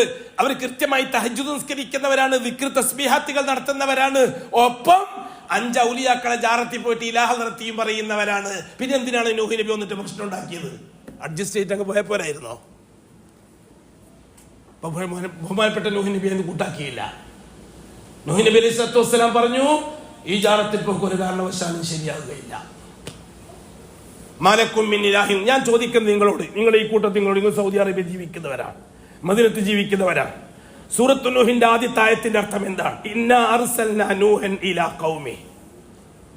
ഇന്നാ അർസൽനാ നൂഹൻ, ഞാനാണ് നൂഹിനെ നിയോഗിച്ചത്, റസൂലായിട്ട് നിയോഗിച്ചത് ഞാനാണ്. ഇലാ ഖൗമിഹി, നൂഹിന്റെ ഖൗമിലേക്ക്. എന്തിനാണ് നിയോഗിച്ചത്? അല്ലാഹു സുബ്ഹാനഹു വ തആല വളരെ കൃത്യമായിട്ട് പറയുന്നുണ്ട്. അല്ലാഹു സുബ്ഹാനഹു വ തആല നൂഹ് നബി അലൈഹിസ്സലാത്തു വസ്സലാമിനോട് പറയാൻ വേണ്ടി പറഞ്ഞ വാക്ക് എന്താണ്? ഇന്നാ അർസൽനാ ഇലാ നൂഹൻ ഇലാ ഖൗമി അൻ അൻവിർ ഖൗമക മിൻ ഖബ്ലി അൻ യഅതിയഹും അദാബുൻ അലീം. അൻ അൻവിർ ഖൗമക, ഓ നൂഹ്, നിന്റെ ജനങ്ങൾക്ക് നിങ്ങൾ മുന്നറിയിപ്പ് കൊടുക്കണം. ഏത് വിഷയത്തിലാണ് മുന്നറിയിപ്പ് കൊടുക്കേണ്ടത്? ഖുർആന്റെ ആയത്തുകളിലോ അഷ്റഫുൽ ഖൽഖിന്റെ ഹദീസുകളിലോ അതോ ഉലമാഇന്റെ ആസാറുകളിലോ? നൂഹ് നബി അലൈഹിസ്സലാത്തു വസ്സലാമിന്റെ കാലത്തുള്ള ജനങ്ങൾ ഇസ്ലാം അല്ലാത്ത ഇന്ന മതത്തിലായിരുന്നു. ആ മതാചാരപ്രകാരം ജീവിച്ചപ്പോൾ അതിന് എതിരായിട്ടാണ് മുന്നറിയിപ്പ് കൊടുത്തതെന്ന് പറയാൻ നിങ്ങൾക്ക് ധൈര്യമുണ്ടോ? ഉണ്ടെങ്കിൽ തെളിവ് കൊണ്ടുപോവാ. നൂഹ് നബി അലൈഹിസ്സലാത്തു വസ്സലാം ഇൻദാർ ചെയ്തത് അൻ അൻദിർ ഖൗമക മിൻ ഖബ്ലി അൻ യഅതിയഹും അദാബുൻ അലീം, കെട്ടുകെട്ടുത്ത ശിക്ഷ പിടികൂടുന്നതിന് മുമ്പ് തിരുത്തിക്കോ എന്ന് നൂഹ് നബി പറഞ്ഞത് എന്ത് തെറ്റ് തിരുത്താനായിരുന്നു അവരോട് പറഞ്ഞത്? മറ്റുള്ള നബിമാരെ കഥയെടുത്താൽ എന്തെങ്കിലും ഒരു സാംസ്കാരിക ശൂന്യത കാണാം, എന്തൊരു ബടക്കത്തരം കാണാം. ലൂത്ത് നബിന്റെ കാലത്തുള്ള ജനങ്ങൾ, അവരുടെ ജോലി നമുക്ക് കാണാം, ഫാഹിഷത്ത് കാണാം. മൂസ നബിന്റെ കാലഘട്ടത്തിലുള്ള ജനങ്ങളെ ഫാഹിഷത്ത് നമുക്ക് കാണാം. ശുഐബ് നബിന്റെ കാലഘട്ടത്തിലുള്ള ഫവാഹിഷുകൾ നമുക്ക് കാണാം. എല്ലാ പ്രവാചകന്മാരുടെയും കാലഘട്ടത്തിൽ അടിസ്ഥാന ശിർക്കിന് പുറമെ അവർ ചെയ്യുന്ന അമലുകളിലുള്ള ദൂഷ്യവും കൂടി അല്ലാഹു തആല എടുത്തു പറഞ്ഞിട്ടുണ്ട്. നൂഹ് നബി അലൈഹിസ്സലാത്തു വസ്സലാമിന്റെ കാലഘട്ടത്തിൽ ജീവിച്ച ജനങ്ങളുടെ അമലുപരമായിട്ട് എന്തു ദൂഷ്യമാണ് നമുക്ക് പരിചയപ്പെടുത്തി തന്നിരിക്കുന്നത് രേഖയിൽ. അവർ ഈ 5 ജാറത്തിൽ പോയി ഇലാഹദ്റത്തി വിളിച്ചു എന്നല്ലാതെ വേറെ എന്ത് തെറ്റാണ് പ്രമാണങ്ങളിൽ നൂഹ് നബിന്റെ ഖൗമിനെ പറ്റിയുള്ളത്? പറയണം. എങ്കിൽ പിന്നെ നൂഹ് നബിന്റെ ഇൻദാർ, ആ മുന്നറിയിപ്പ്, കട്ടുകെട്ടുത്ത ശിക്ഷ വരുന്നതിന് മുമ്പ് നിങ്ങൾ തിരുത്തിക്കോ എന്ന് പറഞ്ഞത് എന്തിനെ സംബന്ധിച്ചാണ്? ഉടൻ തന്നെ ബഹുമാനപ്പെട്ട നൂഹ് നബി അവരോട് പറഞ്ഞ വിഷയം എന്താ? മാലക്കും മിൻ ഇലാഹിൻ ഗൈറു, മാലക്കും മിൻ ഇലാഹിൻ ഗൈറു, അല്ലാഹു അല്ലാത്ത ആവശ്യ പൂർത്തീകരണത്തിന് ഇടക്ക് നിർത്താൻ പറ്റിയ ഒന്നും നിങ്ങൾക്ക് ഇല്ല. അതുകൊണ്ട് ഈ ജാറങ്ങളെ നിങ്ങൾ കൈവിട്ടേ പറ്റൂ, അല്ലെങ്കിൽ കടുകടുത്ത ശിക്ഷ വരാൻ പോകുന്നുണ്ട് എന്നല്ലേ നൂഹ് നബി അലൈഹിസ്സലാത്തു വസ്സലാമിന്റെ ദേവത്തിന്റെ ചുരുക്കം. അല്ലെങ്കിൽ അത് വഹാബികളുടെ വാദമാണ് എന്നാണെങ്കിൽ എന്ത് എന്ത് എന്ത് മുന്നറിയിപ്പാണ്, ഏത് വിഷയത്തിലുള്ള മുന്നറിയിപ്പാണ് നൂഹ് നബി ആ ഖൗമിന് കൊടുത്തത്? നിങ്ങൾ പറ. നിങ്ങൾ ഒളിപ്പിച്ചു വെക്കുന്ന എന്തിനാ? എന്താ നൂഹ് നബിയുടെ ചരിത്രം പറയുമ്പോൾ നിങ്ങൾക്ക് പൊള്ളുന്ന എന്താ? നിങ്ങൾക്ക് മീൻസ് നാട്ടിലെ ഷിയാക്കൾക്ക്, നിങ്ങൾ എന്ന് പറയുമ്പോൾ നിങ്ങൾക്ക് തോന്നിപ്പോണ്ടേ ഇരിക്കുന്നവരാണ്. ഞാൻ നാട്ടിലെ ഷിയാക്കളോടാണ് സംസാരിക്കുന്നത്. ലാ ഇലാഹ ഇല്ലല്ലാഹ്ക്ക് പകരം ജാറങ്ങളെ വെച്ചുകൊണ്ട്, മുഹമ്മദുർ റസൂലുള്ളാഹിക്ക് പകരം ഷെയ്ഖുകളെ വെച്ചുകൊണ്ട് ഷഹാദത്ത് ബാത്തിലാക്കിയവർ, എന്റെ ഭാഷയിൽ ഷിയാക്കൾ എന്ന് പറഞ്ഞാൽ അതാണ്. ജാറങ്ങളെ വെച്ചുകൊണ്ട് ലാ ഇലാഹ ഇല്ലല്ലാഹ് കൊടുത്ത ഷഹാദത്ത് ബാത്തിലാക്കിയവർ, ഷെയ്ഖുകളെ വെച്ചുകൊണ്ട് മുഹമ്മദുർ റസൂലുള്ളാഹിക്ക് കൊടുത്ത ഷഹാദത്ത് ബാത്തിലാക്കിയവർ. ചിലപ്പോൾ അവരെ ഹിദായത്ത് ഡിസ്മിസ് ആയിന്ന് വരും, ചിലപ്പോൾ സസ്പെൻഡ് ആയിന്ന് വരും, ചിലപ്പോൾ ഹിദായത്തിന്റെ ഡാമേജ് വന്ന് ഉപയോഗശൂന്യമായി എന്ന് വരും. അങ്ങനെ ദിക്ർ ലാ ഇലാഹ ഇല്ലല്ലയും ലാ ഇലാഹ ഇല്ലല്ലയെ ദിക്ർ ഹൽക്കയിലും ബിരിയാണിയിൽ ഒതുക്കി, മുഹമ്മദുർ റസൂലുള്ളാഹിയെ സലാത്ത് ഹൽക്കയിലും ബിരിയാണിയിൽ ഒതുക്കി, എന്നിട്ട് ലാ ഇലാഹ ഇല്ലല്ലാഹ് പറഞ്ഞാൽ സ്വർഗത്തിലേക്ക് പോകുന്നു പറഞ്ഞിട്ട് അമലുകളെ മസല പഠിപ്പിച്ചു കൊടുക്കലല്ലേ നമ്മുടെ നാട്ടിലെ ദീൻ. 1200 കൊല്ലത്തോളം ആയിരുന്നില്ലേ? 1200 കൊല്ലത്തോളം നമ്മുടെ നാട്ടിലെ ദീൻ ആരായിരുന്നില്ലേ? ഷെയ്ഖ് സൈനുദ്ദീൻ മഖ്ദൂം റഹിമഹുള്ളയല്ലേ ഇപ്പോ അപകടമാണ് എന്ന് പൊന്നാനിലെ മിമ്പറിൽ കയറി ഇരുന്നു കൊണ്ട് പ്രസംഗിച്ചത്? 400 കൊല്ലം മുമ്പ് അപ്രസംഗത്തിനെതിരായിട്ടല്ലേ കൊണ്ടോട്ടി തങ്ങന്മാര് സൈനുദ്ദീൻ മഖ്ദൂമിന്റെ നാക്കിന് കൂച്ചുവിലം കെട്ടത്? അങ്ങനെയല്ല ഭൂരിപക്ഷ തൃണബലം ഉപയോഗിച്ച്, റൗഡികളെ ഉപയോഗിച്ച്, ജാറുമായി ബന്ധപ്പെട്ട കഞ്ചാവടിയന്മാരെ ഉപയോഗിച്ചുകൊണ്ട് ഷെയ്ഖ് സൈനുദ്ദീൻ മഖ്ദൂമിനെ പൊന്നാനിയിൽ നിന്ന് പുറത്താക്കാൻ മെനക്കെട്ടത് കൊണ്ടോട്ടി തങ്ങന്മാരായിരുന്നില്ലേ? ആയിരുന്നില്ലേ? എന്തിനു വേണ്ടിയിട്ടായിരുന്നു അത്? യമനിയൻ ഷീയത്തിന്റെ പാറാവുകാരായിരുന്നില്ലേ കേരളക്കാര്? ആ ഷീയത്തിൽ നിന്നല്ലേ ദീനുൽ ഇസ്ലാമിന്റെ ബാലപാഠം വന്നത്. അതിന് വ്യത്യസ്തമായി ഷെയ്ഖ് സൈനുദ്ദീൻ മഖ്ദൂമിനെ പോലെ ചിന്തിക്കുന്ന സെൽഫി ചിന്താഗതികളെ ഭാഗികമായിട്ടെങ്കിലും ശസ്വ ചിന്താഗതികൾ ഉള്ളവരല്ലേ ദീനുൽ ഇസ്ലാമിന്റെ അടിസ്ഥാനം കാത്തു സൂക്ഷിച്ചത് കേരളത്തില്? ആയിരുന്നില്ലേ? അതിൽ നിന്നല്ലേ 1924 കേരള ജംഇയ്യത്തുൽ ഉലമ അടിസ്ഥാനപരമായി തൗഹീദിന്റെ പ്രബോധന സംഘം ഏറ്റെടുത്തത്. ഇതൊക്കെ ചരിത്രം കേരളത്തിന്റെ. ഓരോന്ന് പറയാൻ മെനക്കെട്ട് മൈനായിട്ട് വേണം മണിക്കൂറുകൾ. അതിൽ നിന്നാണ് ഇന്ന് നാം കാണുന്ന ഈ സന്തോഷം ആസ്വദിക്കുന്നത്. 1924 കേരള ജമിയത്തുൽ ഉലമ തുടങ്ങി വെച്ച അന്നത്തെ ചുറ്റുപാടനുസരിച്ച് ഭാഷാപരമായ ചുറ്റുപാടുകൾ പരിഗണിക്കണം, രാഷ്ട്രീയമായ ചുറ്റുപാടുകൾ പരിഗണിക്കണം, നമ്മുടെ കേരളത്തിലെ ഗ്രാമീണ അന്തരീക്ഷം പരിഗണിക്കണം. ആ പരിഗണനയിൽ വെച്ചുകൊണ്ടാണ് അന്നത്തെ പണ്ഡിതന്മാര് തൗഹീദ് റിസാലത്തിന്റെ ദീപശിഖയുമായിട്ട് രംഗത്ത് വന്നത്. ആ ശിഖ ഇന്നും മാഷാ അല്ലാഹ് കൃത്യമായിട്ട് മുന്നോട്ട് പോകുന്നു. അതേ പുതിയ നൂറ്റാണ്ടിന്റെ വാർദ്ധക്യകാലം യൗവനകാലം പൂർത്തിയാകുമ്പോഴേക്ക് നമുക്ക് പലതും ചെയ്യാനുണ്ട് എന്റെ പ്രിയപ്പെട്ട കേരളക്കാരായ പ്രവാസികളെ. പുതിയ നൂറ്റാണ്ടിന്റെ യൗവനം തീരാൻ പോവുകയാണ്. ഓരോ കാലഘട്ടത്തിനുമുണ്ട് അതിന്റെ ശൈശവഘട്ടവും ബാല്യഘട്ടവും യൗവനഘട്ടവും വാർദ്ധക്യഘട്ടവും. ഞാൻ നേരത്തെ സൂചിപ്പിച്ചു, ആദം അലൈഹിസ്സലാത്തു വസ്സലാം മുതൽ നൂഹിന്റെ പേരുള്ള കാലഘട്ടം ശൈശവഘട്ടമാണ്. അതുകൊണ്ട് റസൂലിന്റെ ആവശ്യമുണ്ടായി വന്നില്ല, കുട്ടിക്കാലമാണ്. ആ കുട്ടിക്കാലത്ത് അല്ലാഹു തആല മനുഷ്യനെ മെരുക്കിയെടുക്കുകയായിരുന്നു. നൂഹ് നബി തൊട്ട് ഇബ്രാഹിം നബിയുടെ കാലഘട്ടം ബാല്യഘട്ടമാണ്. അതുകൊണ്ട് തന്നെ ചരിത്രത്തിന്റെ നിർണായകമായ സംഭവങ്ങൾ നൂഹിന്റെയും ഇബ്രാഹിന്റെയും കാലങ്ങൾക്കിടയിൽ ഉണ്ടായിട്ടില്ല. ഇബ്രാഹിം അലൈഹി സ്വലാത്തു വസ്സലാം മുതൽ അഷ്റഫുൽ ഖൽഖ് വരെ മനുഷ്യ ചരിത്രത്തിന്റെ യൗവനഘട്ടമാണ്. അതുകൊണ്ട് തന്നെ വ്യത്യസ്തമായ പല സംഭവങ്ങൾക്കും സാക്ഷ്യം വഹിച്ചത് ഈ മനുഷ്യൻ എന്ന സൃഷ്ടിയുടെ യൗവന കാലഘട്ടത്തിലാണ്. ഇബ്രാഹിം നബിന്റെയും അഷ്റഫുൽ ഖൽഖിന്റെയും കാലത്തിന്റെ ഇടയിലാണ് മനുഷ്യൻ എന്ന സൃഷ്ടിയുടെ വാർദ്ധക്യഘട്ടം മുഹമ്മദ് മുസ്തഫ തങ്ങൾ തൊട്ട് ഖിയാമത്ത് നാൾ വരെയുള്ള ഘട്ടമാണ്. ആ വാർദ്ധക്യഘട്ടത്തിൽ ദീനുൽ ഇസ്ലാം ഫൈനലാണ്. ഇനി പുതിയ നബിന്റെ ആവശ്യമില്ല, പുതിയ റസൂലിന്റെ ആവശ്യമില്ല. എന്തുകൊണ്ട്? മനുഷ്യൻ ഖിയാമത്ത് നാളിനെ അഭിമുഖീകരിക്കേണ്ട വാർദ്ധക്യഘട്ടത്തിലാണ്. ഇത് തന്നെയാണ് ഇസ്ലാമിന്റെയും കാലം. ആദം നബി തൊട്ട് നൂഹ് നബി വരെയുള്ള ഇസ്ലാം അതിന്റെ ശൈശവഘട്ടത്തിലാണ്. നൂഹ് നബി തൊട്ട് ഇബ്രാഹിം നബി വരെയുള്ള കാലഘട്ടം അതിന്റെ ബാല്യഘട്ടത്തിലാണ്. ഇബ്രാഹിം നബി തൊട്ട് ബഹുമാനപ്പെട്ട അഷ്റഫുൽ ഖൽഖ് വരെയുള്ള കാലഘട്ടം അതിന്റെ യൗവനഘട്ടത്തിലാണ്. അഷ്റഫുൽ ഖൽഖ് തൊട്ട് ഖിയാമത്ത് നാളിലുള്ള ഘട്ടം അതിന്റെ വാർദ്ധക്യഘട്ടത്തിലാണ്. നാം അതിന്റെ വാർദ്ധക്യഘട്ടത്തിൽ അതിന്റെ ചുക്കാൻ പിടിക്കുന്നവരാണ് സലഫികൾ എന്ന കാര്യം നാം മറക്കണ്ട. ഇതൊക്കെ ചരിത്രത്തിന്റെ സാക്ഷ്യങ്ങളാണ് കൂട്ടരെ. ബഹുമാനപ്പെട്ട നൂഹ് നബി അലൈഹി സ്വലാത്തു വസ്സലാമിന്റെ കാലം വരുമ്പോഴേക്ക് ഈ 5 മഹാന്മാര് മരിച്ചപ്പോൾ ആ 5 മഹാന്മാരെ ഖബറുകൾ വെച്ചുകൊണ്ട് തവസ്സുലിനും ഇസ്തിഗാസക്കും മഹാന്മാരെ ഇടയാളാക്കാനും ചേർത്ത് പറയാനും അള്ളാഹുവുമായിട്ട് അള്ളാഹുവിൽ എങ്ങനെയാണ് കൂട്ടരെ റുബൂബിയത്തിനെ പൂർണ്ണമായി അംഗീകരിച്ച് ജീവിച്ച ഒരു സമൂഹത്തിലേക്ക് ഉലൂഹിയത്തിന്റെ ചർച്ച ആവശ്യമായി വന്നത് എന്തുകൊണ്ടാണ്? അവർ അള്ളാഹുവിന് നിദ്ദുകളെ ഉണ്ടാക്കി, പകരക്കാർ. ഒരു കൂട്ടർ ശിരിക്കുകളെ ഉണ്ടാക്കി, കൂട്ടുകാരുണ്ടാക്കി, പാർട്ട്ണർമാരെ ഉണ്ടാക്കി. ഒരു കൂട്ടർ ലഹീർ സഹായികളെ ഉണ്ടാക്കി. ഒരു കൂട്ടർ ഷഫീ ശുപാർശകരെ ഉണ്ടാക്കി.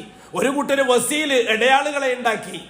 ഈ രീതിയിലല്ലേ 5 കാര്യങ്ങൾ വെച്ചുകൊണ്ടല്ലേ ഷഹാദത്തിനെ ബാത്തിലാക്കിയത്? അത് തിരുത്താനല്ലേ ബഹുമാനപ്പെട്ട നൂഹ് നബി അലൈഹി സ്വലാത്തു വസ്സലാം റസൂലായിട്ട് വരുന്നത്? നൂഹ് നബി അലൈഹി സ്വലാത്തു വസ്സലാം റസൂലായിട്ട് വന്നപ്പോൾ ആ സമൂഹത്തോട് പറഞ്ഞ ഒരേ കാര്യം, അവരെ ദുശ്ചെയ്തികളൊന്നും നൂഹ് നബി അലൈഹി സ്വലാത്തു വസ്സലാമിന്റെ കാലഘട്ടവുമായി ബന്ധപ്പെട്ട പ്രമാണങ്ങൾ നമുക്ക് കാണാൻ കഴിയില്ല, ഈ 5 ജാറങ്ങളല്ലാതെ. ഉണ്ടെങ്കിൽ നിങ്ങൾ പറഞ്ഞാൽ ഞാൻ തിരുത്താൻ തയ്യാറാണ്. ഹസ്രത്ത് നൂഹ് നബി അലൈഹി സ്വലാത്തു വസ്സലാമിന്റെ റിസാലത്തുമായി ബന്ധപ്പെട്ട്, അവിടുത്തെ പ്രബോധനം ദഅവത്തുമായി ബന്ധപ്പെട്ട് എന്തെങ്കിലും ഒരു നീചമായ ജോലി, അതിനെ എതിർക്കാനാണ് നൂഹ് നബി വന്നത് എന്ന് നിങ്ങൾ പറയാൻ തയ്യാറുണ്ടെങ്കിൽ നമുക്ക് പഠിക്കാം. നാം പറയുന്നു അങ്ങനത്തെ ഒരു തെറ്റും നൂഹ് നബിന്റെ ഖൗമിനെ പറ്റി പറയാനില്ല. ഒറ്റ തെറ്റ് മാത്രം, 5 ഔലിയാക്കളെ ജാറത്തിൽ പോയി ഇലാഹ നടത്തി പറഞ്ഞ തെറ്റ് മാത്രം. അല്ലെങ്കിൽ അല്ലാന്ന് പറയും. അതെ, ശിർക്കിന്റെ അടിസ്ഥാനം അല്ലാഹു തആല ഖൗമിനെ പഠിപ്പിക്കുന്നത് ജാറങ്ങൾ വെച്ചുകൊണ്ടാണ്. അതിന് ഈ 5 ജാറങ്ങളാണ് അതിന് സാക്ഷി. അന്നത്തെ ഉലമാക്കൾ പ്രസംഗിച്ചില്ലേ നൂഹ് നബിക്കെതിരായിട്ട്? നൂഹ് നബി അലൈഹി സ്വലാത്തു വസ്സലാം തൗഹീദുമായി രംഗത്ത് വന്നു, ജാറങ്ങളിൽ പോകരുത്. ഈ 5 മഹാന്മാരായ വദ്, സുവാഅ്, യഊഖ്, യഗൂസ്, നസ്ർ അള്ളാഹുവിന്റെ മഹാന്മാരായ പണ്ഡിതന്മാരാണ്. അവർക്ക് ദീൻ പഠിപ്പിച്ചു തരാൻ വേണ്ടി വന്നവരാണ്. അവർ ബഹുമാനപ്പെട്ട ശീസ് നബിന്റെ ശിഷ്യന്മാരാണ്. നിങ്ങൾ ഒരിക്കലും അള്ളാഹുമായിട്ട് അവരെ ചേർത്ത് പറയരുത്. ഇത് തിരുത്തിയപ്പോഴല്ലേ ഉലമാക്കളും മശായിഖുകളും പൊതുയോഗം വിളിച്ചിട്ട് പ്രസംഗിച്ചത് എന്ത്? ലാ തദറുന്ന ആലിഹത്തക്കും വലാ തദറുന്ന വദ്ദൻ വലാ സുവാഅ വലാ യഊഖ വയഗൂസ വനസ്ര. അന്നത്തെ ശൈഖുനമാരെ പ്രസംഗമായിരുന്നില്ലേ അത്? അന്നത്തെ മൗലാനമാരെ പ്രസംഗമായിരുന്നില്ലേ അത്? അന്നത്തെ മെയിൻ ഖാളിമാരെ പ്രസംഗമായിരുന്നില്ലേ അത്? നാട്ടുകാരെ മുഴുവനും വിളിച്ചു കൂട്ടിയിട്ട് ദാ നൂഹ് എന്ന് പറഞ്ഞൊരു പിരാന്തൻ അള്ളാഹ് മാത്രം എന്ന് പറഞ്ഞ് നടക്കുന്നുണ്ട് കേട്ടോ. ആ പിരാന്തിൽ നിങ്ങൾ കുടുങ്ങിപ്പോകരുത് കേട്ടോ. ലാത്തതറുന്ന ആലിഹത്തക്കും, നിങ്ങളെ മഹാന്മാരെ നിങ്ങൾ കൈവിട്ടേക്കണ്ട കേട്ടോ. വലാത്തതറുന്ന വദ്ദ, വദ്ദ് തങ്ങളെ കൈവിട്ടേക്കണ്ട കേട്ടോ. വലാ സുവാഅ, സുവാഅ് തങ്ങളെ കൈവിട്ടേക്കണ്ട കേട്ടോ. വലാ യഊഖ വയഗൂസ വനസ്ര, യഊഖ് തങ്ങളെയും നസ്ർ തങ്ങളെയും യഗൂസ് തങ്ങളെയും കൈവിട്ടേക്കണ്ട കേട്ടോ. കൈവിട്ടാൻ നിങ്ങളെ കാര്യം പോക്കാൻ. നമ്മളെ കാര്യം പോക്കാണ് സമയത്ത്.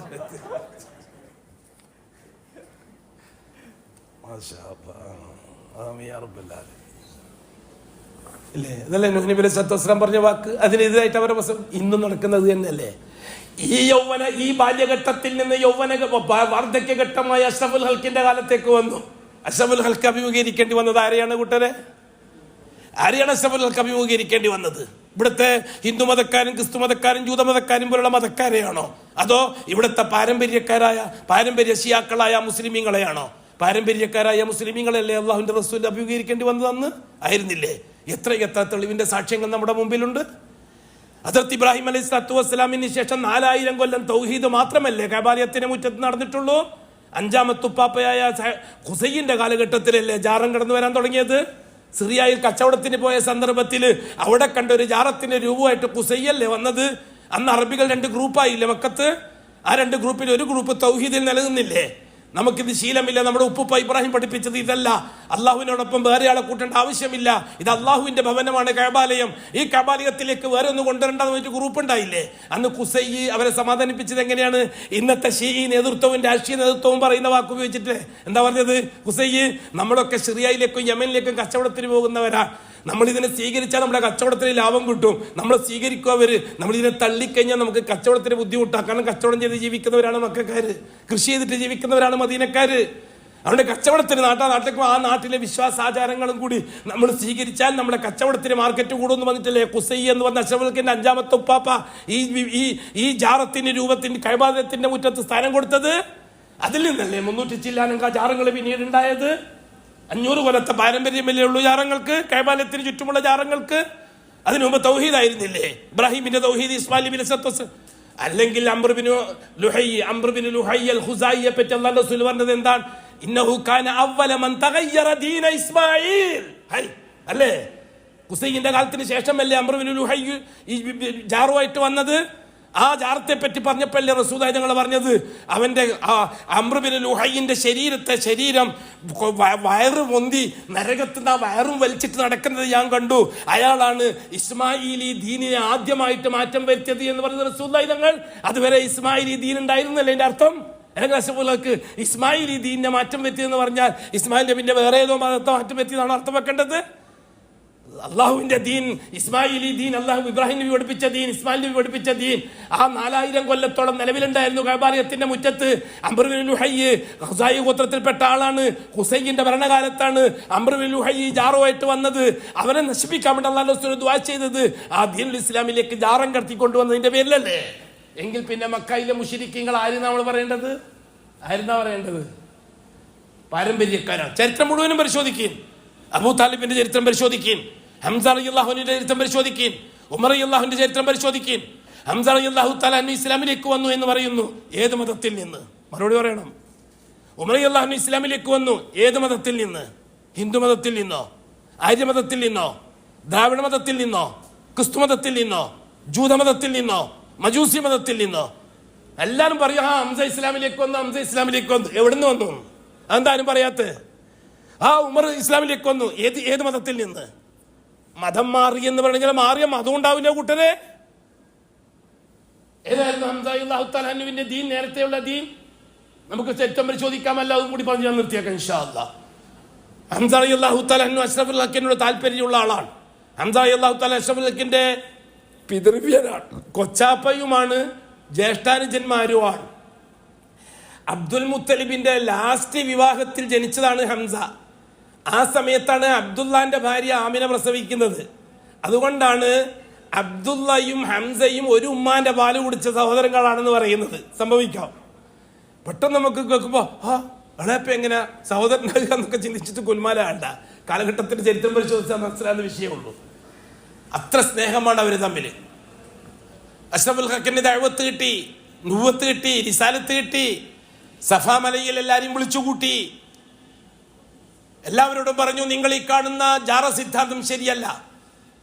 പരമ്പരാഗതമായി നമുക്ക് കിട്ടിയ ദീൻ അള്ളാഹുവിന്റെ ദീൻ അള്ളാഹു മാത്രം എന്ന പ്രയോഗമാണ്. അള്ളാഹുവിന്റെ ഇടയിൽ നിർത്താൻ കുറെ ആൾക്കൂട്ടത്തെ ഉണ്ടാക്കിയത് മധ്യകാലഘട്ടത്തിൽ ആരോ ആണ്. അതിനെ ഒഴിവാക്കണം. ഖൂലു ലാ ഇലാഹ ഇല്ലേ? അതിനുശേഷം ഇല്ലല്ലാഹ് പറഞ്ഞപ്പോൾ ഇല്ലല്ല നന്നായിട്ട് അറിയുന്നവരാണ് അബൂജഹൽ, ഇല്ലല്ല നന്നായിട്ട് അറിയുന്നവരാണ് ഉത്ബത്ത് ശൈബത്ത്, ഇല്ലല്ല നന്നായിട്ട് അറിയുന്നവരാണ് ഉമറും ഹംസയും.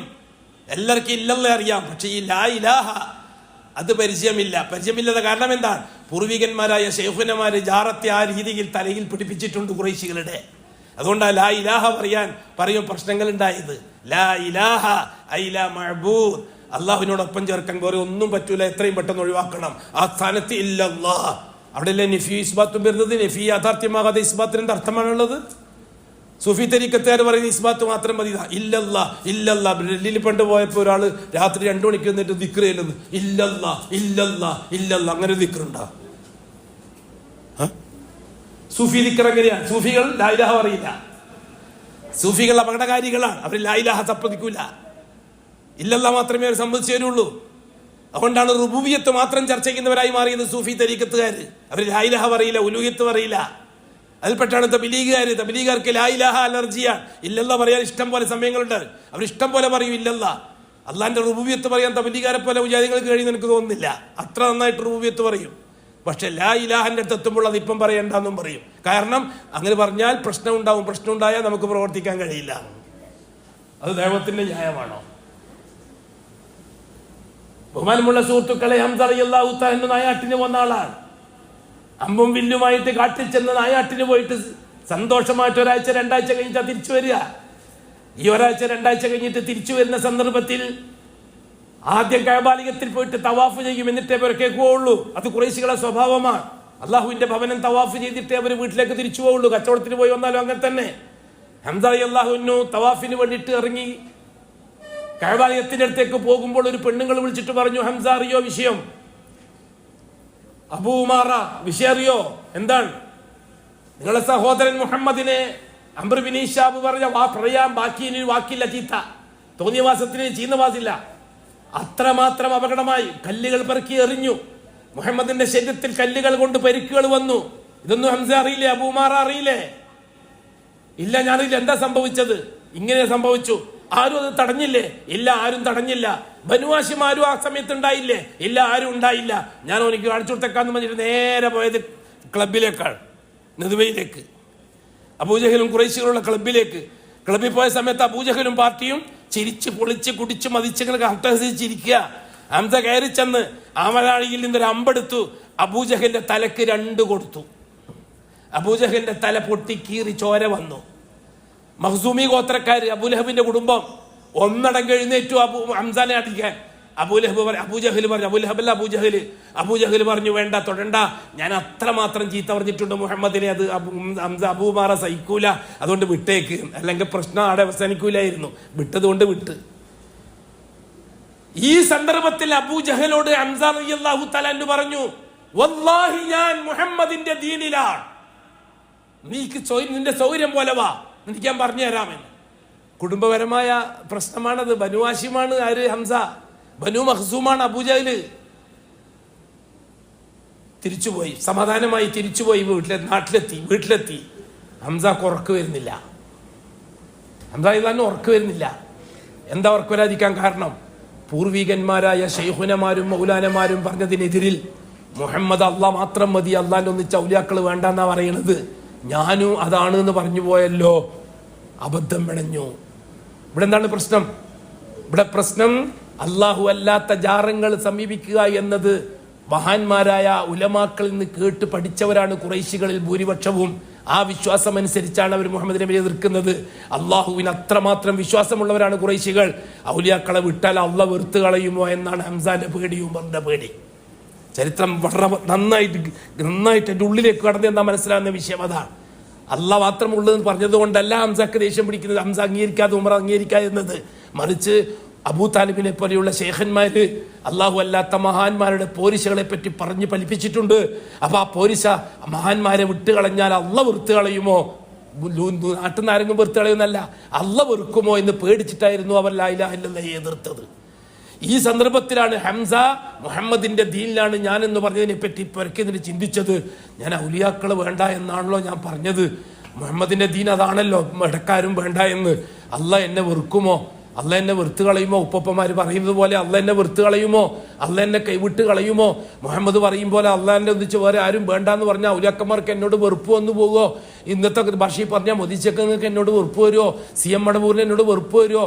അള്ളാഹു തആലക്ക് എന്തെങ്കിലും തോന്നിപ്പോകുമോ? ഇത് പിടിച്ചിട്ടാണ് ഈ സാധാരണക്കാരൻ പിടിച്ചു നിൽക്കുന്നത്. പുരോഹിതന്മാരെ പിടിച്ചു നിൽക്കുന്നത് എന്തിനാന്ന് നമുക്ക് നന്നായിട്ട് അറിയാം. സാധാരണക്കാരൻ പിടിച്ചു നിൽക്കുന്ന ഇവരെ പ്രസംഗം കേട്ട് പേടിച്ചിട്ടാണ്, ഔലിയാക്കന്മാരെ പേടിച്ചിട്ട്. ആ പേടി തന്നെയാണ് ഹംസാക്ക് ഉണ്ടായിരുന്നത്. ഹംസ നേരം വിളിക്കുന്നവരെ ഉറങ്ങിയില്ല. പാതിരാക്ക് എഴുന്നേറ്റിട്ട് ഹംസ ദുആ ചെയ്തു. ഇനി ശ്രദ്ധിക്കണം ഞാൻ പറയുന്ന വാക്ക്, അതോട് നിർത്തും ഞാൻ. പാതിരാക്ക് എഴുന്നേറ്റിട്ട് ഹംസ ദുആ ചെയ്തു. അല്ലാഹുമ്മ ഇൻ കാന ഹാദൽ അംറു റുശ്ദൻ ലീ ഫസദ്ദിഖ്ഹു ലീ. അല്ലാഹ്, ഞാൻ മുഹമ്മദിന്റെ ദീനിലാണെന്ന് പറഞ്ഞു പോയി, എനിക്ക് പേടിയാവുന്നു അല്ലാഹ്.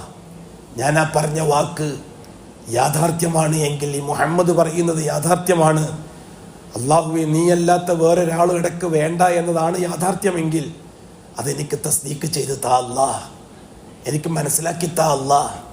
ഏത് അള്ളാഹിനോടാണ് ഹംസ റളിയല്ലാഹു അൻഹു അന്ന് രാത്രി ദുആ ചെയ്തത്? പറയണം. മുഹമ്മദ് മുസ്തഫ സല്ലല്ലാഹു അലൈഹി വസല്ലം പഠിപ്പിച്ച ആ അള്ളാഹിനോടാണ് ഹംസ റളിയല്ലാഹു അൻഹു ദുആ ചെയ്യുന്നത്. ആ അള്ളാഹിനോടാണ് ദുആ ചെയ്യുന്നത്. അല്ലെങ്കിൽ ഏതല്ല? ഇന്നത്തെ ഷീഈ മൊല്ലന്മാര് പറയുന്ന പോലെ ആയ അല്ല, വേറെ ഏതോ അള്ളാഹിനെയാണ് അവർ വിളിച്ചോണ്ടിരുന്നത് എന്നല്ല കള്ളം പറയുന്നത്.